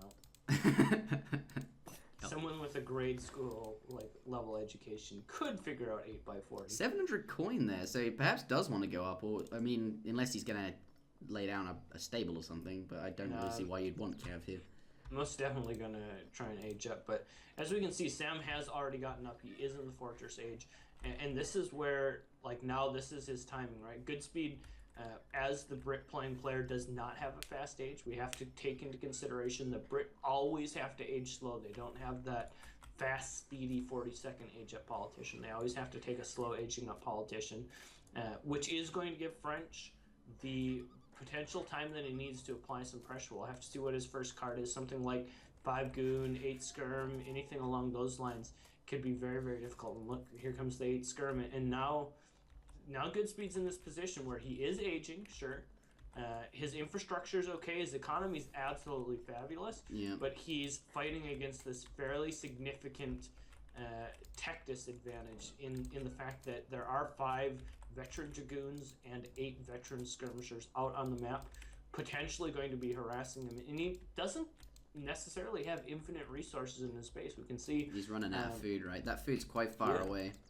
Yeah, and I mean, one of the things about making this many villagers is when you just come to think of it, like, sure, you've got a lot of villagers and your eco's really good and you can potentially spam a lot of units, but you know, absolutely just burn through the resources making that number of villagers as well. So, despite the fact that your eco is really good, you have to burn through a lot of eco in itself just to get 10 longbowmen a minute, men. Wow, that was timed really, really well. And he's now going to be able to push these guys out of his base and continue collecting. It's pretty good. Yeah, but is it going to be enough? That is the thing. There's still 8 skirms. We have to remember the longbowmen aren't upgraded to veteran status yet either. So even like these 10 dragoons are still posing a threat to the potential longbowman response here. And not necessarily going to be enough just in itself to stand up. But yeah, here comes some more reinforcing longbowmen. Longbowmen from the age up going to be enough to help push. He also got a batch of longbowmen there as well, I believe, from each barracks. He had. Yep. But yeah, okay, he's now okay, but hold on. I feel like this build is perfectly countering exactly what I mean. We were saying, is it going to be enough? And it didn't look like. I mean, it didn't look so good at the time. Perhaps if he like came on this side, pushed this hunt. Well, I mean, he's only got 44 villagers at 10 minutes. And I say only. I mean, that's still an insane number. And he's up to age 3. But those are numbers you would expect to have if you just did a normal build as well. But not necessarily age 3 as well, right? No, you could definitely. I guess if you send 700 coin, okay, which he did. Okay, all right, fine. I think it ends up in you being in about the same position, but you've built more of your manners, and so it depends on how you value those manners. Those manners are good. You're never going to get housed, but your follow-up boom and like your continuation of this isn't going to be as good either. And at the same time, like I mentioned, you burn through a lot of resources getting to this point as well. And now the cannons are here as well, and. Yeah. And this is the position where now he's burned through basically every resource in his base. Wow, that village got wrecked. Sure, he's got a decent number of veteran longbowmen, but there's like basically no food left in his base as a result of this building. And now he comes to the situation with how does he secure food to have a follow-up to this? How does he secure enough food to be able to deal with the 2 falconet shipment? And that might be difficult to do. We'll have to see whether or not he's able to deal with these 2 falconets. Because if he's not able to deal with those effectively, under a lot 2 cannons coming out though, but he does get the he targeted the house. He could have got the snipe there on one of them. I thought he was going to take a cannon out, but actually loses both of his cannons to managing to do 1 shot. It was that mana. This particular mana, I don't know if you can work out which one it was. That tanked 2 shots. And that was enough to remove a falconet. And now it looks. This is going to be much more difficult for Samwise. Just switching in just an instance like that. Yeah, and now obviously GoodSpeed is in a very good spot. We can see his army is able to move out of its base. He's able to establish a stable. He's gonna begin to be able to take back some map. He can definitely start hunting in locations like this, which were previously unavailable to him. And we do have to mention the fact that he does have still the superior economy at this point in the game. He's got a better military. And the one thing that he did lack, the map control, now with these 2 falconets advantage, definitely going to be back in his favor. So I can't. He went from being like, he's going to have to find a way to deal with those 2 cannons. Those things are really, really tough. To being like, now Samwise is going to have to find a way to deal with 2 cannons. Those things are really, really tough. That's... The fortunate thing for Sam is that, I mean, having a 2 Falk advantage on your opponent is definitely good. But unfortunately for GoodSpeed, his army is still rather immobile. He can't really go too far out just because he's got basically no anti-cav until he gets a higher musket count. And so it is a bit risky for him just to stand out in the middle of the map for something explicitly like this that could... Yep, 5 cuirassiers plus the 3... Those 2... This is going to be really tough if he micros down these muskets really well. But now going to come in. Is he going to... No, 5 Dragoons do come out. That's what he needs to help here. But the 2... Lots of damage on the longbowman. And now the musket's definitely going to stop him from getting to the cannons. I don't think I think he's gotten away with it. The cav aren't going to be too useful here. They're all going down. Both the cannons still up. And Green clearly has the stronger army here. Yeah, very good control there out of GoodSpeed, doing a really good job of eliminating the cav, keeping both of his falconets at the same HP, keeping them very, very safe, and going to be able to push forward here. And I don't think there's a lot that Samwise can do to deal with the inevitable push that's going to follow this up. And looks like he's going to be in a lot of trouble here moving forward. Yeah, this is brutal. And now, there it is, the resign. 2-2. This series... Today, guys, you might get a 4-hour stream since, GoodSpeed's computer's lagging as well and making these games a bit longer. But can't believe I shot the house, yeah. That was the house, yeah. He was in the position to just win that Falk fight outright because the cannon spawned on the wrong side of the town center in range of his opponent. Or maybe that's what he wanted, just to snipe, and perhaps Samwise wouldn't see it. But yeah, the house tanked the damage, quite literally. It's... It was definitely good for him to be able to snipe that. Yeah. I'm just looking at the Vil graph here. I guess the benefit of this is, yeah, you're like, well, you should be at this position by 10 minutes. And he had that many, but he was actually in that position by 6 minutes, 45 seconds. Sure, he just hasn't, the reason why he... he's aging, right? So that's part of it. I mean, you can get to that point by just sending, 5 Vils, 3 Vils as well, right? We have to remember he's not sending the 3 villager shipment as his first card as well. It's basically, how do you want to get your villagers? Do you want to get them by sending villager shipments? Or do you want to send a shipment and then build a bunch of houses? I'm not convinced it's... I feel this is faster.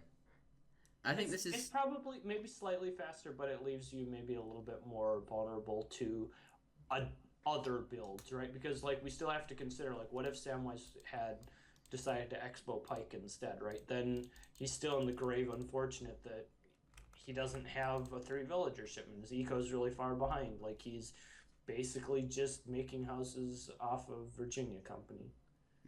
It doesn't give them as much flexibility as 3 villager does. There's that. And I think you mentioned earlier, if you're booming like this, you don't have quite as good follow-up compared to the traditional British boom because you've used all your manners or built them all. Sure. But let's head on out into the next one, unless you wanted to keep it talking. No, that's what's been said has been said. Ladies and gentlemen, welcome back to game number 5 in this best of 7 series. This is Germany versus India on the map Great Plains. Originally as New Great Plains. There you have it. Absolutely. Starting, wow, in the south of the map, in the colour green. Playing as indeed the Germans. We do have Samwise starting with 100 wood there, so is unlike. I mean, you can go to the market, it's just harder. But certainly no trading post or anything like that. But there's small things, unless he finds a wood treasure, I suppose. Yeah, he can build a market, and this map you're guaranteed to have at least a coin treasure, right? So he can build a market and then buy 100 wood. And you're likely not going to have to chop too much extra, but looks like he's just going to opt for the more standard approach, which is just build a house and YOLO swag his way on out. Yeah, get on up to the next stage nice and quickly, no messing around. Has elected to do that and leaving the coin on the floor. Obviously, takes time to gather that up. 70 coin though, that's a pretty nice treasure if he indeed wants to get a market. Perhaps now he would consider collecting that coin up. That makes it very easy to get it. But orange... Now he doesn't have the wood though. Oh, he has spent it all. True, he's already built his house. That is true. Well, rip. But okay, 70 quid perhaps not as good anymore unless he wants to do something in the fortress there. I don't know. He'll find something to do with his coin. It's a treasure, whatever. Orange here though, in the north, playing as the Indians, has left his wood on his coin on the floor as well. Has built a market. No 10-10 shenaniganry here. But I believe we might have a bit of contention over this 80 food treasure. Yeah, he's identified it. Gonna kill off these wolves. Going in. Very little health left on that. He's being very careful, though. Obviously not going to kill it straight away. Does want to get close to the treasure and make sure. But here, green Sam does get it. Yeah. Stomp? Oh, GoodSpeed.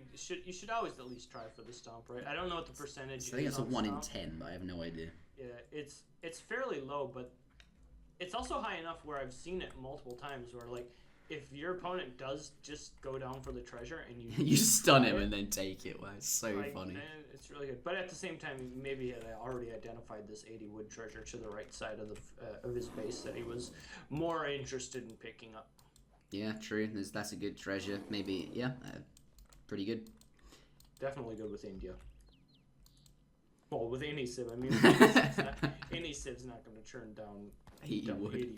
80 wood's just so good, but... Yeah, I think that was 120 wood on vanilla. What were they thinking? Yeah, that's so good. I'm curious to see what GoodSpeed does here, because this is a matchup where I'm not opposed to seeing him do something other than Agrifort, because I don't think Agrifort is that great on this map. If you take a look at the sheer amount of bison of area that you have to try and cover, it's not as easy to cover. There's no explicit choke point. There's no like scary place, one scary place that your opponent is going to be coming from. And because the map is so open, and because your opponent is going to be raiding you quite heavily, the Agrifort isn't as valuable as you might think, especially with your coin mines like this, like split out way off to the right side of your base and your hunt spawning up here to the left hand side of your base. It's going to be difficult to get all of that under control with a single Agrifort. So this is a position where I much rather would like to see him use something like the Carnimati or Tower of Inspiration or something like that, or Tower of Victory. I guess it's called Inspiration is the ability, but it might as well be called that. And then use like his wood to start stable instead of Builder Rex. And it looks like that's what it's going to be. It's going to be Carnimati. Carnimati going down. Yep. But trading post has gone down as well. He was picking up. Oh, he's not even going to finish the Ville treasure. I thought that was what he was waiting for. But by the looks of it, he's collected obviously 200 wood there. Have his with his villagers going to be laying down that. Looks like Germany has some sort of fortress agenda in mind. I mean, you can get a trading post and play colonial, but you also get a market. Okay, that's what he's going to do as well. So perhaps maybe I guess it doesn't. It's still on the cards. Yeah. But certainly could do either right here. I think we'll see Fortress gameplay. That's fairly standard out of Germany.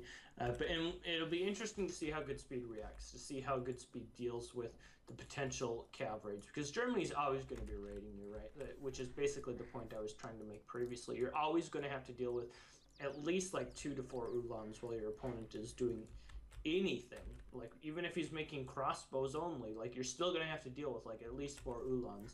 And so having a stable start is always going to be good to be able to deal with that.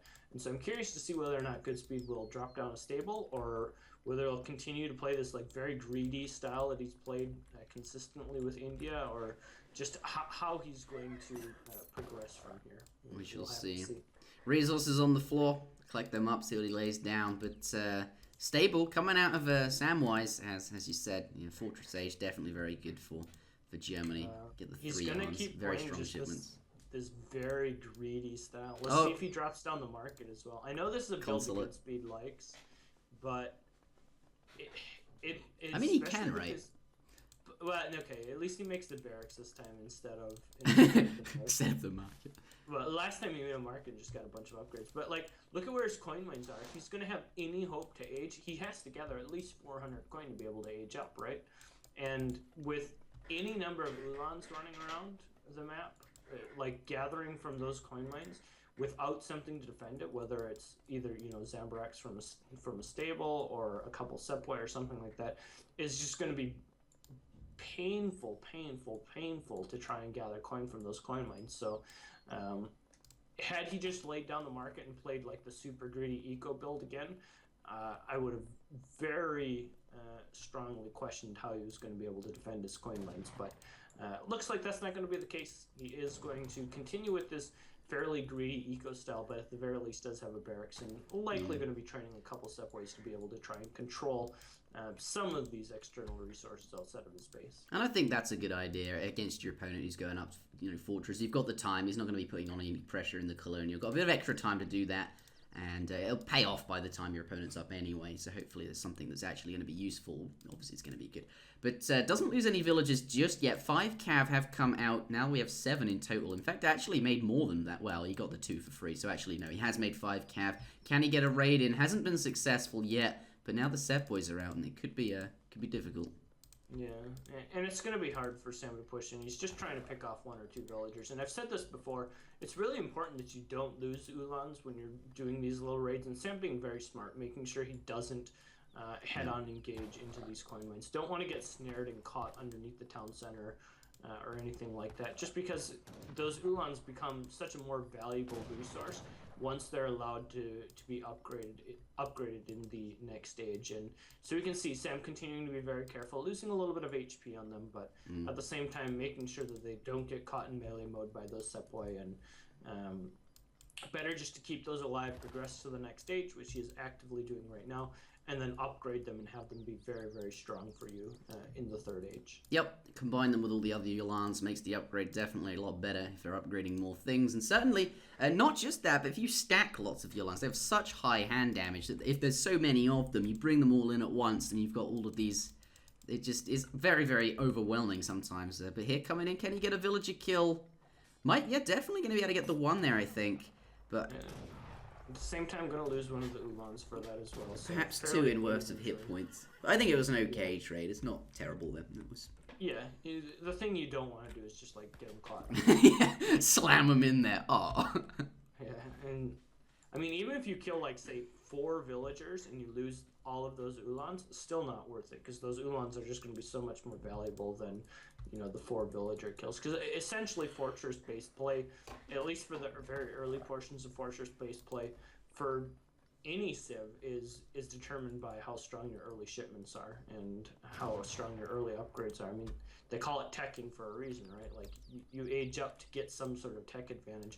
And so having a little bit of extra eco when you're at a significant tech disadvantage is not as important. So Sam realizing that and keeping his cav safe for the time being.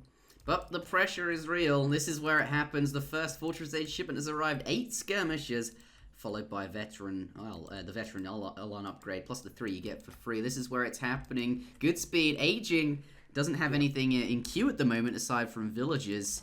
And these you could. Once the skirms get there, do you just slam everything in against these? Yeah, I think so, especially when you know your opponent is definitely going to be aging at this point. You can just slow everything down with his cav, and he does have the veteran upgrade, which is going to be very, very strong as well. Yeah. But there's the sentries and the Minutemen there popping out. Do you just continue fighting this? I guess like you don't really want to get out. Mahout pops out though.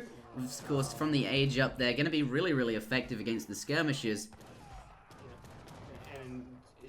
I don't know. This is okay for GoodSpeed. Like this is definitely like not poor for GoodSpeed. Sure, he's losing a couple villagers, and sure he's gonna lose the Mahout, and sure he's lost some of his Sepoys. But Germany's scary part here is the timing pressure and is having this huge tech advantage. And Germany doesn't have a lot left to show for it. Now he does have his opponent pinned up in his town center, but at the same time, look at Germany's eco. It's not that great.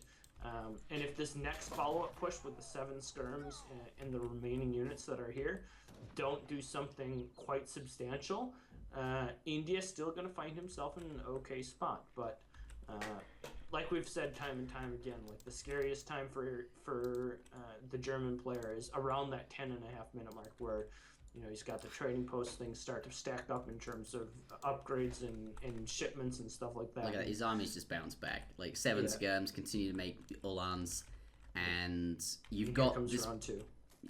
Exactly. Massive economy. 36 villages, because Germany have such efficient villager shipments in that early game, and obviously you just get absolutely tons of cav for free as well.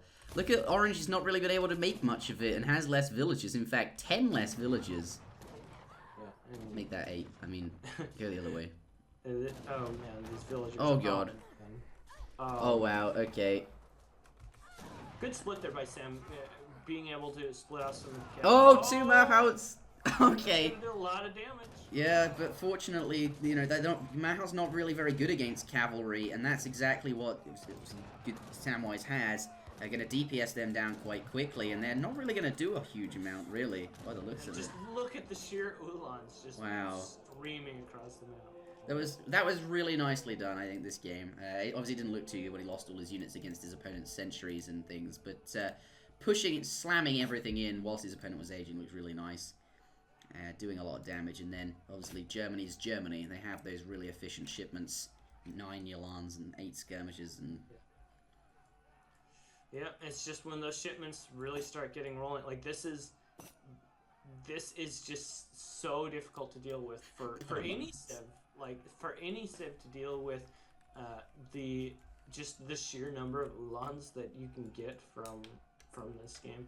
And a lot of that does come down to, like, imagine if he would have killed like a couple extra villagers but had lost those first cav, right? That first fight would, even if he would have won it, like, he probably wouldn't have had any cav left over. And like the scariest part about that was that he was able to keep his opponent penned up for a long time after the push, which allowed him to kind of bounce back and get this like insane second, like, round 2 timing push. But equally though, those 2 Mahouts perhaps weren't. I mean, we were like, whoa, they were right, but that's because when a big shipment arrives, a big mercenary shipment, so to speak, we're pretty excitable. But they weren't perhaps the best decision here versus. What would you have said instead? What else do you send? Like, I mean, there's not really. I guess maybe you just send 9 Sepoy and just try and get them in melee mode and hope that maybe you can get like them upgraded or something at some point. But still, like, it's difficult. And I mean, to be honest, I just think that the other option is you don't age. Like, I don't know that you can explicitly beat Germany in Fortress Age with, you know, some other civs Fortress Ages. Like, I don't know that you necessarily have to try and get to the Fortress Age. I think you just rely on the fact that this map's got such steady resources. You control the map, you get a good counter army to what you know is coming, right? He knows there's going to be Ulans on the map. If he had, say, like 20 or 30 Zams, like when Sam pushes in here, and has some way to deal with it in the second age, then, you know, I mean, obviously what he did here, like, isn't necessarily working. So yeah, perhaps colonial a bit stronger. Perhaps some sort of colonial agenda would be better here, just because it's just so strong for the Germany player in the third age. Yeah. You mentioned 9 Sepoy sending them. I think maybe that would be better, but equally it's so awkward sending unupgraded colonial units. I don't know. Yeah, I completely agree with that. But I mean, we just saw the Mahus just got absolutely wrecked, and plus that. It's not like those things are cheap, right? Like that's still a spendy proposition. Yep, that is the end of the game, though. Thank you very much for watching, and don't go anywhere. Next one coming up. The score is 3-2. That's correct. In whose favour? Samwise's. Sam. Ladies and gentlemen, welcome back to game number 6. That is a very appropriate taunt for the beginning of the recording. That was well timed, Samwise12. Thank you very much for that. Perfectly done. Absolutely. Mongolia, though, starting in the left. Oh yeah, I looked at the image. Sure. I was about to say, I'm sure we've done this, but Manchuria. Yeah. And I was about to say, spawning in the left-hand side of the map. But of course, that's not the case. You start, well, for me, this is still very much the south. Or the left, I should say. Still very much the left, but this is where I would say south, despite it being quite south-lefterly. This is a situation where I would use clock positions, because it's hard to describe these positions without using clock positions, right? I think yeah, that's right, and I think that's definitely the better way of doing it, but in a 1v1, I mean, if it was a team game, maybe I'd definitely put more effort into the distinction between where they're sort of starting. But yeah, playing as the French, we do have Samwise. And before this started, well, actually, let's just go and introduce the green player. Germany. Here we have GoodSpeed in the color green. And before we started this, me and Zuta were talking about the kind of matchups we preferred. And I like vanilla matchups. This is a vanilla matchup. I don't know. I always say that. I like these matchups. Yeah, there's nothing wrong with this matchup. Yep. 85 wood, though. Samwise picking that up. Going to be pretty nice there. Easy market. No problem at all. Yeah, definitely going to be good for him there. In fact, it looks like he's actually just going to opt for a trading post off of that as well. We can see he's got 200 wood.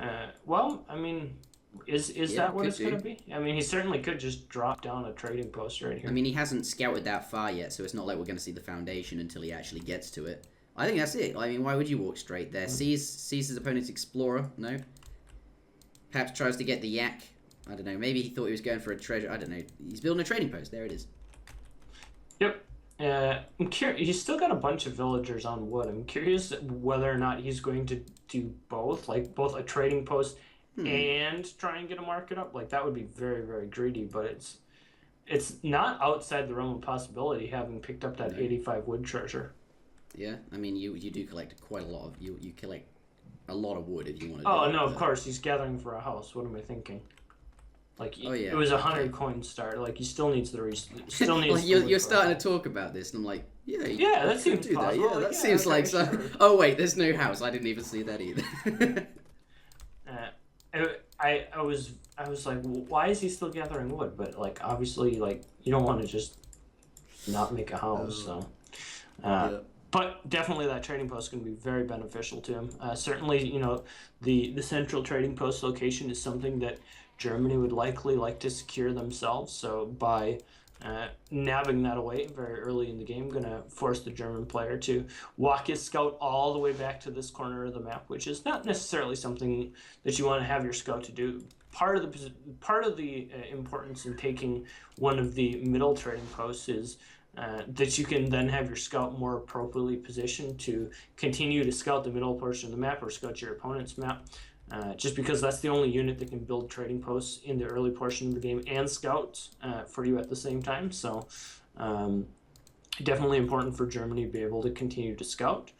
And by kind of denying that central location, if GoodSpeed's going to build a trading post, he's likely going to have to build this trading post way in the back. So kind of puts his explorer a bit out of position, but at the same time, he'll still likely have to make that decision, go back for the trading post, and in fact, even going to forego the 90 wood treasure, just because he needs to start his trading post, and it's a long walk back. But Blue's now going to get this. He's going to walk up to this and go, "Oh, nice.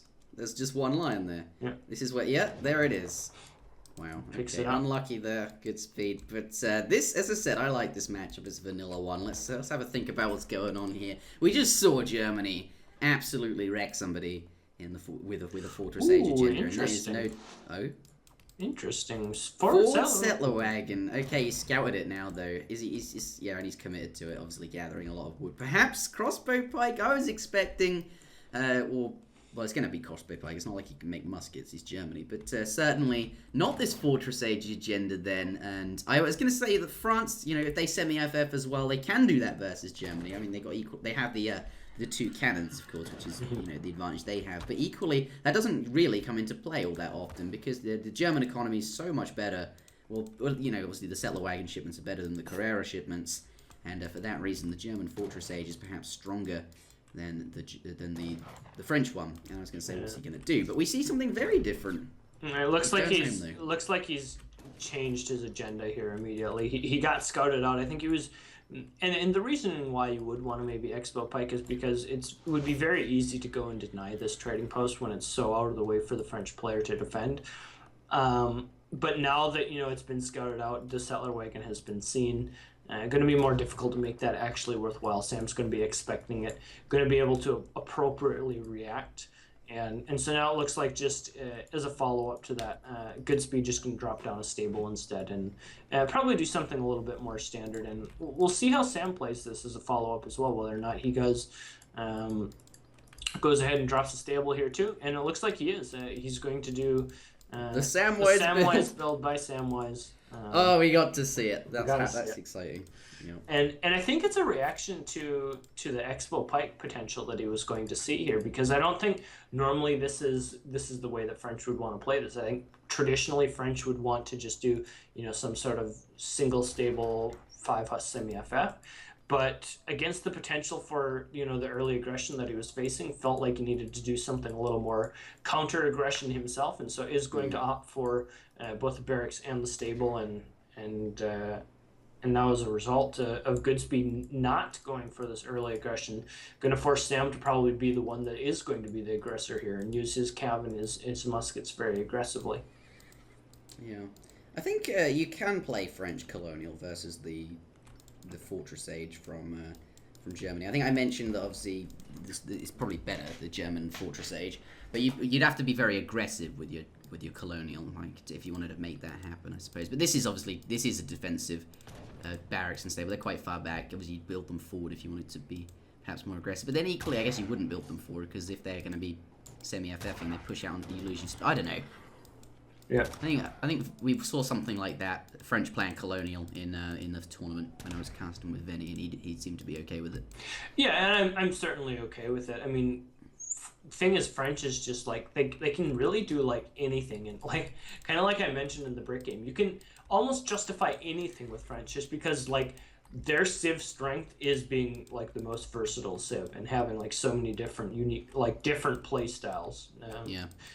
And that's actually echoed by the fact that they have a native scout, because then you have that ability to scout what the opponent's doing, and capitalize on the fact that your civ can do pretty much anything. But I'm gonna stop. Yeah, and it looks like that's just going to be the follow up here. We can see 15 musks out on the map, a single hussar applying a little bit of pressure to the forward side, and similarly, GoodSpeed is progressing towards to the next stage. So.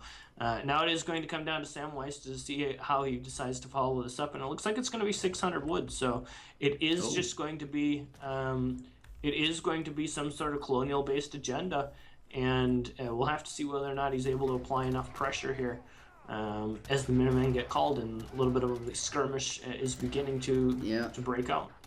Calling the Minutemen is a victory, though. But equally, these Yulan not doing the damage they want to be. They want to be, but then they can't really. They're going to get to hang. Nice switch there, and then switching back.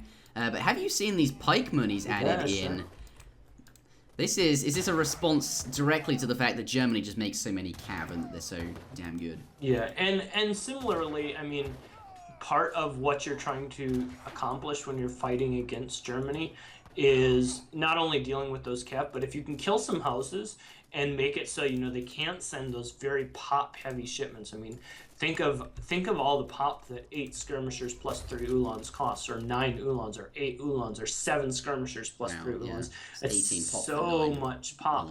And so if you can force your opponent to spend some of their economy and some of their resources instead of just training additional units into chopping more wood and building more houses, that in itself is once again a win. So we can see GoodSpeed's already had to at least build one house here. We can see he's got quite a few villagers chopping wood instead of just being able to power out more units. So making a couple pikemen to ensure that you have enough siege damage to be able to do that is certainly something that is definitely worthwhile, and it's going to definitely help him in the fight as well against the guaranteed large number of Ulan that Germany will have. I was just reading the chat and I found it very interesting that Gaia says, he says, lol, how is it that Sam has already got the new meta? So Sam clearly been playing games, is coming back. I just want to reiterate that. Samwise12, perhaps we'll see him in that tournament. Yeah, destroying the house is very good. Obviously, it's going to just slow Germany down. He's have to replace them here. And equally have less units in the first fight here, but here, Skirm's out of position. War Wagon's coming. Well, not really out of position there, but could have got them. War Wagon's definitely very strong, but equally not so good against muskets. This looks like a very good fight for Blue. It is definitely a good fight for Blue. Enforcing, with just the sheer number of heavy infantry that he has trained here, just making Germany, play away from his strengths, not allowing him to make use of those very strong Ulan shipments, kind of negating the fact that, that you get free Ulans with all of your shipments. And now with, well, here come those I don't know, Ulans well, he's up against anti-cav. It's not really. Yeah, I mean, you could snare him, and then those skirmishes. Obviously, the war games have got a lot of damage on them, but there's so many blue units. I don't think it's. Yeah, I don't know that it's necessarily worth his while to heavily engage this fight. The small number of skirmishers here not enough to deal with this very large, massive, heavy infantry. Now that this fight is actually full-on engaging, I don't know that this is something that GoodSpeed can maintain. I don't know if this is necessarily a fight that he wants to take. I like this build. So he's obviously barrack stable, 700 wood, normal 4 villagers, follow 600 wood, make pikes, and then just 3 cav, 8 crossbow, nothing but military. That 600 wood is basically a military shipment. And now look at Germany, 11 minutes in. And normally we're like, oh, that 10:30 mark, Germany, so strong. Yeah. Look at this. And now it just doesn't. I mean, it's completely underwhelming, right? And there's still 5 Hussar out on the map. Really, all Germany has going from right now is these 3 remaining war wagons, which... Yeah, and his hunt is gone. No Minutemen. Not going to be receiving a shipment for a while because we saw those Nile Ulan very recently. 3 war wagons can't take on, well, crossbows or muskets, and those villages are as good as dead. Yeah, and now here comes, he does have a shipment. Here comes a couple more skirmishers, but still, I don't know if that's like enough to get him out of jail, right? Like he's still in a situation where he's going to lose all of his cav, and he is starting to run out of shipments. He's burned his way through 8 skirm, 9 Ulan, 7 skirm now, and his eco is still under heavy pressure. He's not built a military advantage, and sure, Sam's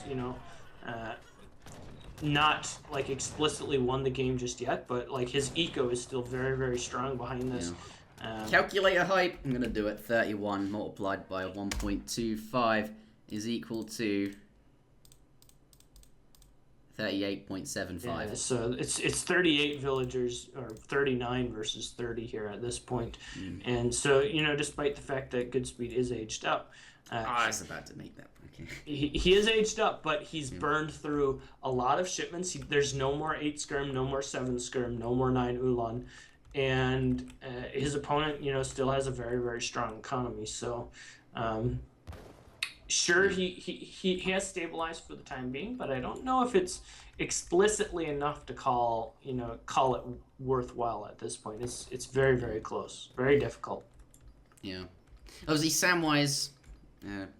Stronger economy, as you mentioned, still going to maintain this, colonial, whatever he's doing, making muskets and obviously hussars, and I suppose the advantage, of course, for Germany is he is aged up.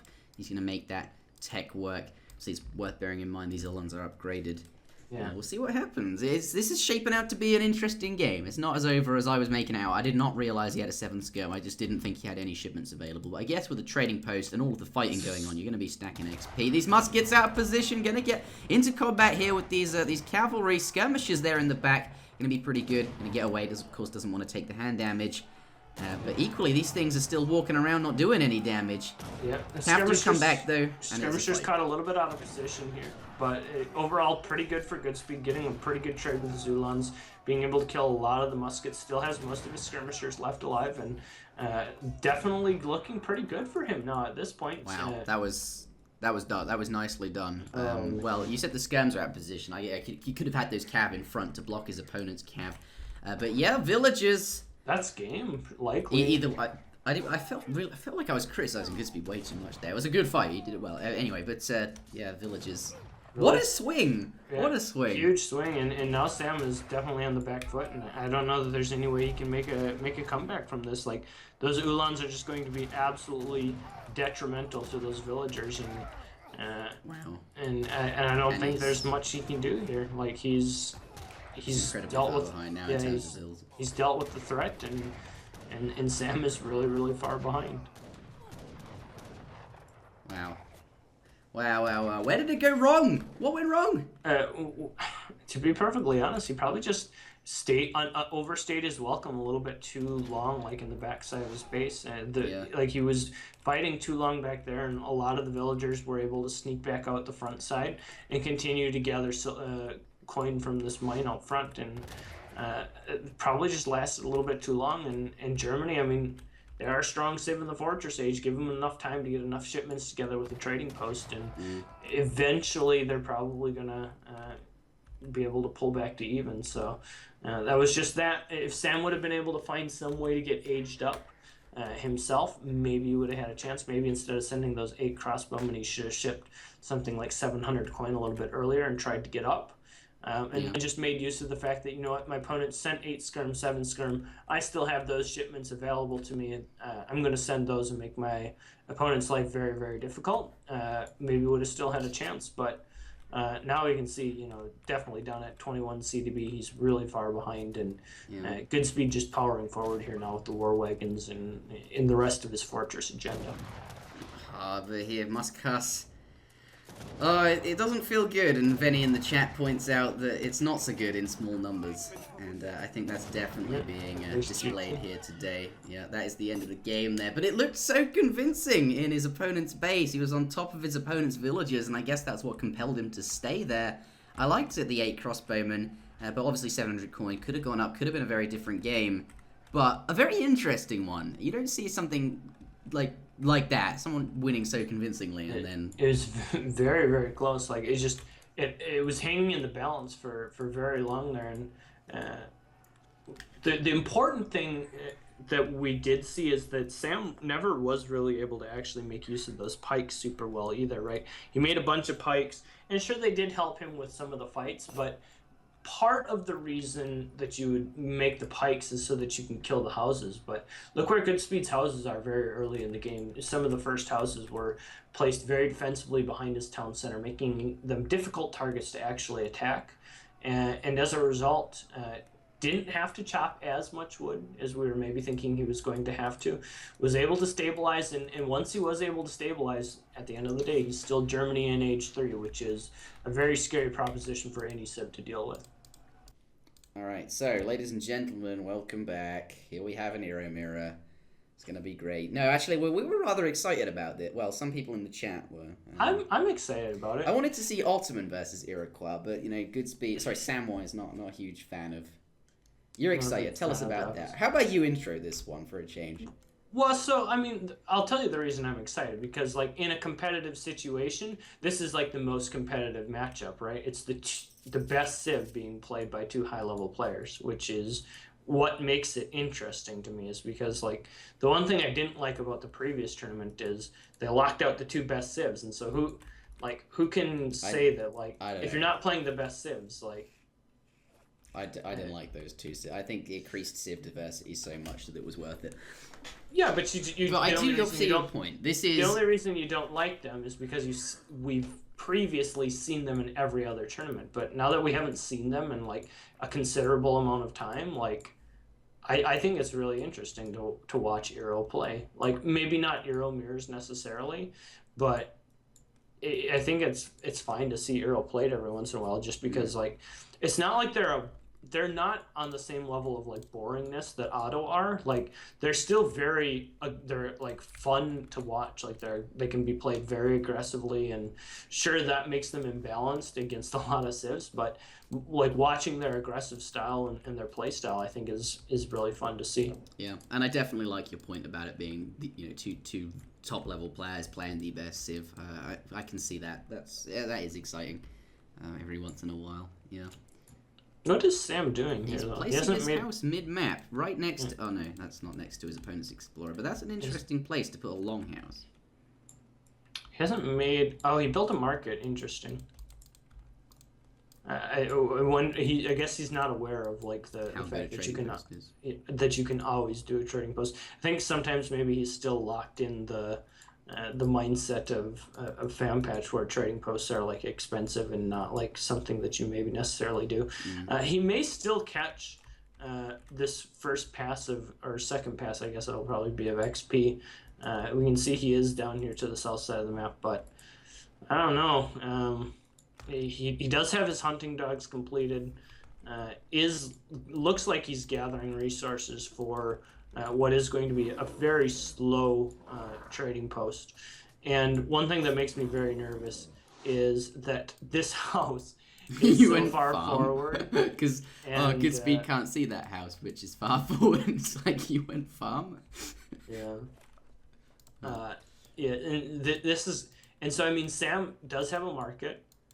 He does now have a trading post beginning to be built, but GoodSpeed is going to be up so much earlier. Like look at the amount of food that GoodSpeed has in bank versus Sam. Even if you take away the 2 villagers extra or whatever that he's got in queue, like GoodSpeed is still at least 200 food in advance, like of his opponent. So. So as a result, GoodSpeed is going to find himself aged up much earlier, and this house all of a sudden has become like the hugest liability in the world. Like that house is guaranteed to go down, and in fact, the trading post is likely guaranteed to go down as well, just due to the fact that GoodSpeed is up so early. I've seen so many Iroquois games from PK Clan Tournament 4 that I know for a fact that if you don't age up on time, you just get absolutely get bum rushed. Brutally wrecked. And we can very, see that. Yeah. We can see that. Because it's basically a fast fortress they're doing, except it's the colonial age, and like you have all these military shipments in the colonial. That's how I describe. That's how I feel like it is anyway. Oh, treasure contention though. 125 wood. Purple does go in though, but gonna lose his explorer there. Green's got quite the army. Yeah. The one thing that I do think is a bit interesting here is that GoodSpeed's style tends to be a little bit more defensive, and so if GoodSpeed still plops down like a defensive trottoir, and isn't willing to play the aggressive game and make use of this advantage that he inherently has from aging up so much earlier, there's maybe a situation where Sam can stabilize. Like he really needs to. I think it's fairly out of the question to actually save this house, but if he can at least salvage the trading post and maintain that, like at least that's something that's good for him. But looks like he's going to at the very least be able to do that. Fortunately, though, his war hut does go up faster than his opponent does, only by set. It's basically the same time. Obviously, he's building it a lot more defensively, and that kind of makes sense. But he's not going to be as bum rushed as I was making out, because he is going to be able to get that first shipment out and that first batch of units out at the same time as his opponent. So it should be reasonably okay. And if I don't know, if he can defend the house, I don't know. You're saying it's going to be difficult. Well, look at where the house is. It's it's not between his opponents. Like gather, how do you get there? Yeah. Bit of a mistake here, though, by GoodSpeed. Does have his Iroquois Explorer a bit out of position, and losing that, even losing a lot of HP on that, is a fairly significant thing. We do see that a bunch of the bears are here as well. Oh, but the Cav are still following that. They managed to get it, but take a lot of damage from the Cav for it. It does look like he's going to be able to save it, though, and I think that first batch and the shipment will be any second now. Okay, well, he took some damage on the Cav, but equally his opponent was the Explorer. I think maybe a fair trade, but probably slightly in favour of Samwise, actually, because they're still alive and he's got his guy, which buffs HP and all of that stuff. Sam would be in such a great position right now if it just wasn't the fact that he had this house right here. Like, he even has a market, like, because he did that market build, like, his eco is like really good, and it looks like he's just going to try and save that house. If he can somehow save that house, he's in such a good spot. Oh, he's going to draw the attention away here. Yari's got a market, but equally Green is going to get all his shipments out sooner, and that's going to also make an absolutely huge difference when his shipments kind of slow down and the XP catches up and actually starts making a difference. GoodSpeed only got out 1 Anna in that batch. Oh, okay. It's really important. Yeah, he didn't have the food for it either. Doesn't have the food. Yeah. Shipped 600 wood, and Sam's just shipped like pure military shipments. Which is what I would expect to see in this mirror match. 7 Aena more on top of his... And 6 Tomahawks arrives here from Samwise. He's actually ahead on shipments. He's so far ahead. Yeah. And that barracks is, by the looks of it, just going to go down, and then that's getting... Look, these 7 Aena sort of... they're just popping out there, or 5. No, it's 7. That's a shipment. Accidentally being spawned there. Could have got a few more, perhaps. It was risky to send them there. Sam's so far ahead right now. All of a sudden, he's just in such a great position. 5 Canyons, though, going to join the fight. And I don't know, it's tough. I don't know if that's explicitly enough, though. There's just so many ranged units for Samwise here. Even the Tomahawks moving into melee, doing so much damage, being able to deal with those. And there's just not enough Aena to deal with the few Tomahawks that are here, and the DPS is just too high for Sam, I think. The Cav didn't even get through. There's one Cav, come on, still fighting the last Tomahawk. He can tank it, Zuta, don't worry. That one Cav's all he needs. Yeah. And Sam has been able to save the house so far. In the war hut is very, very close to going down. If the war hut goes down, certainly going to spell doom for GoodSpeed. Yeah, and see, trying to draw the aggro away from that war hut by bringing these in here. Obviously, now going to return. Now he's going to walk back in, try and shoot again. Keep Samwise off of his war hut. That needs to stay alive. You need 600 wood is not going to pay off for a long time. I just don't think it's going to pay off. Yeah, and there's just tomahawks coming into this as well, going to add some siege potential, and I think Sam's done it. Well, here we go. Here's going to be another fight. Tomahawk's still trying to siege down the war hut, but a couple Kanye coming in as well, going to be able to add in some DPS. Looks like the tomahawks are in a fairly decent spot to be able to deal with them, though. And I think there's just too much pink army at this point. Yeah, who are we kidding? Yeah, that guy's pretty strong. Wow. Well, GoodSpeed did just get his Explorer back, so he's getting a lot of HP back for these. I do like the decision just to siege down the war hut. A batch of 5 come on or something could have been. Sure, and this guarantees that there's not going to be any more units spawning out of there on top of you during this fight. Sam does need to get. Oh, the 3 cav, no anti-cavalry rather. Yeah. Gonna push forward. Fortunately, they do run right across his Explorer's dead body, so he knows about them and knows that they are here. Yeah. But at the same time, he does have 3 tomahawks in queue, but yeah, they might be a little late though. Gonna maybe be forced to fight with some villagers here. It's looking a little sketchy. GoodSpeed also has his Explorer in the mix here, which against range units is really, really good. Tomahawks coming in. I'm not quite sure what went wrong. I guess maybe the Explorer doing the crack shot and the cavalry getting a really good position, even though I was like, who are we kidding? Until the Explorer turned up, it's pretty good. But Sam is actually still massively ahead in villagers. He's 28 versus 21 vills, and as long as he can push this back, he still has his forward war hut up. He still has, I guess, a slightly better position on the map, just with his villagers and stuff. Has more map control. And obviously, and a war hut as well. Yeah, this house is still it's actually giving him so much vision right now, that it's not even necessarily a bad thing. GoodSpeed hasn't been able to kill it yet, and he keeps seeing all of GoodSpeed's units walk by it. Looks like it is going to drop down now, but going to be less impactful, I guess, at this point in the game, but certainly still not something you want to have to rebuild. That's true. I think, though, he's going to stop it from going down as well, but GoodSpeed does have 1 cav in queue. Obviously, that's going to be 5 when it finally... And here he's got enough... Oh, he's got some tomahawks coming in. I thought perhaps these Aena were a bit vulnerable on their own. Oh, he almost got his Explorer out of there. It would have been really nice if he would have been able to get his Explorer out, but yeah, still, 4 more Kanye coming in. And Sam still... The house sees it and he gets back. Yep. Yeah. Typical. Sam still doesn't have a way to really deal with these big batches of Kanye that GoodSpeed keeps coming forward with, and looks like he's going to be forced to fight here once again. Yep. I think 600 wood's starting to look a lot nicer now that he has access to cavalry. But these cav are really expensive because they cost so much wood. What's that one cav doing? Huh?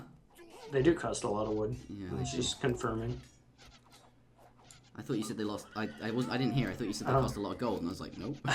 Nope, they most definitely do not cost any amount of gold. This is still so close. See, this is why Eero mirrors are fun.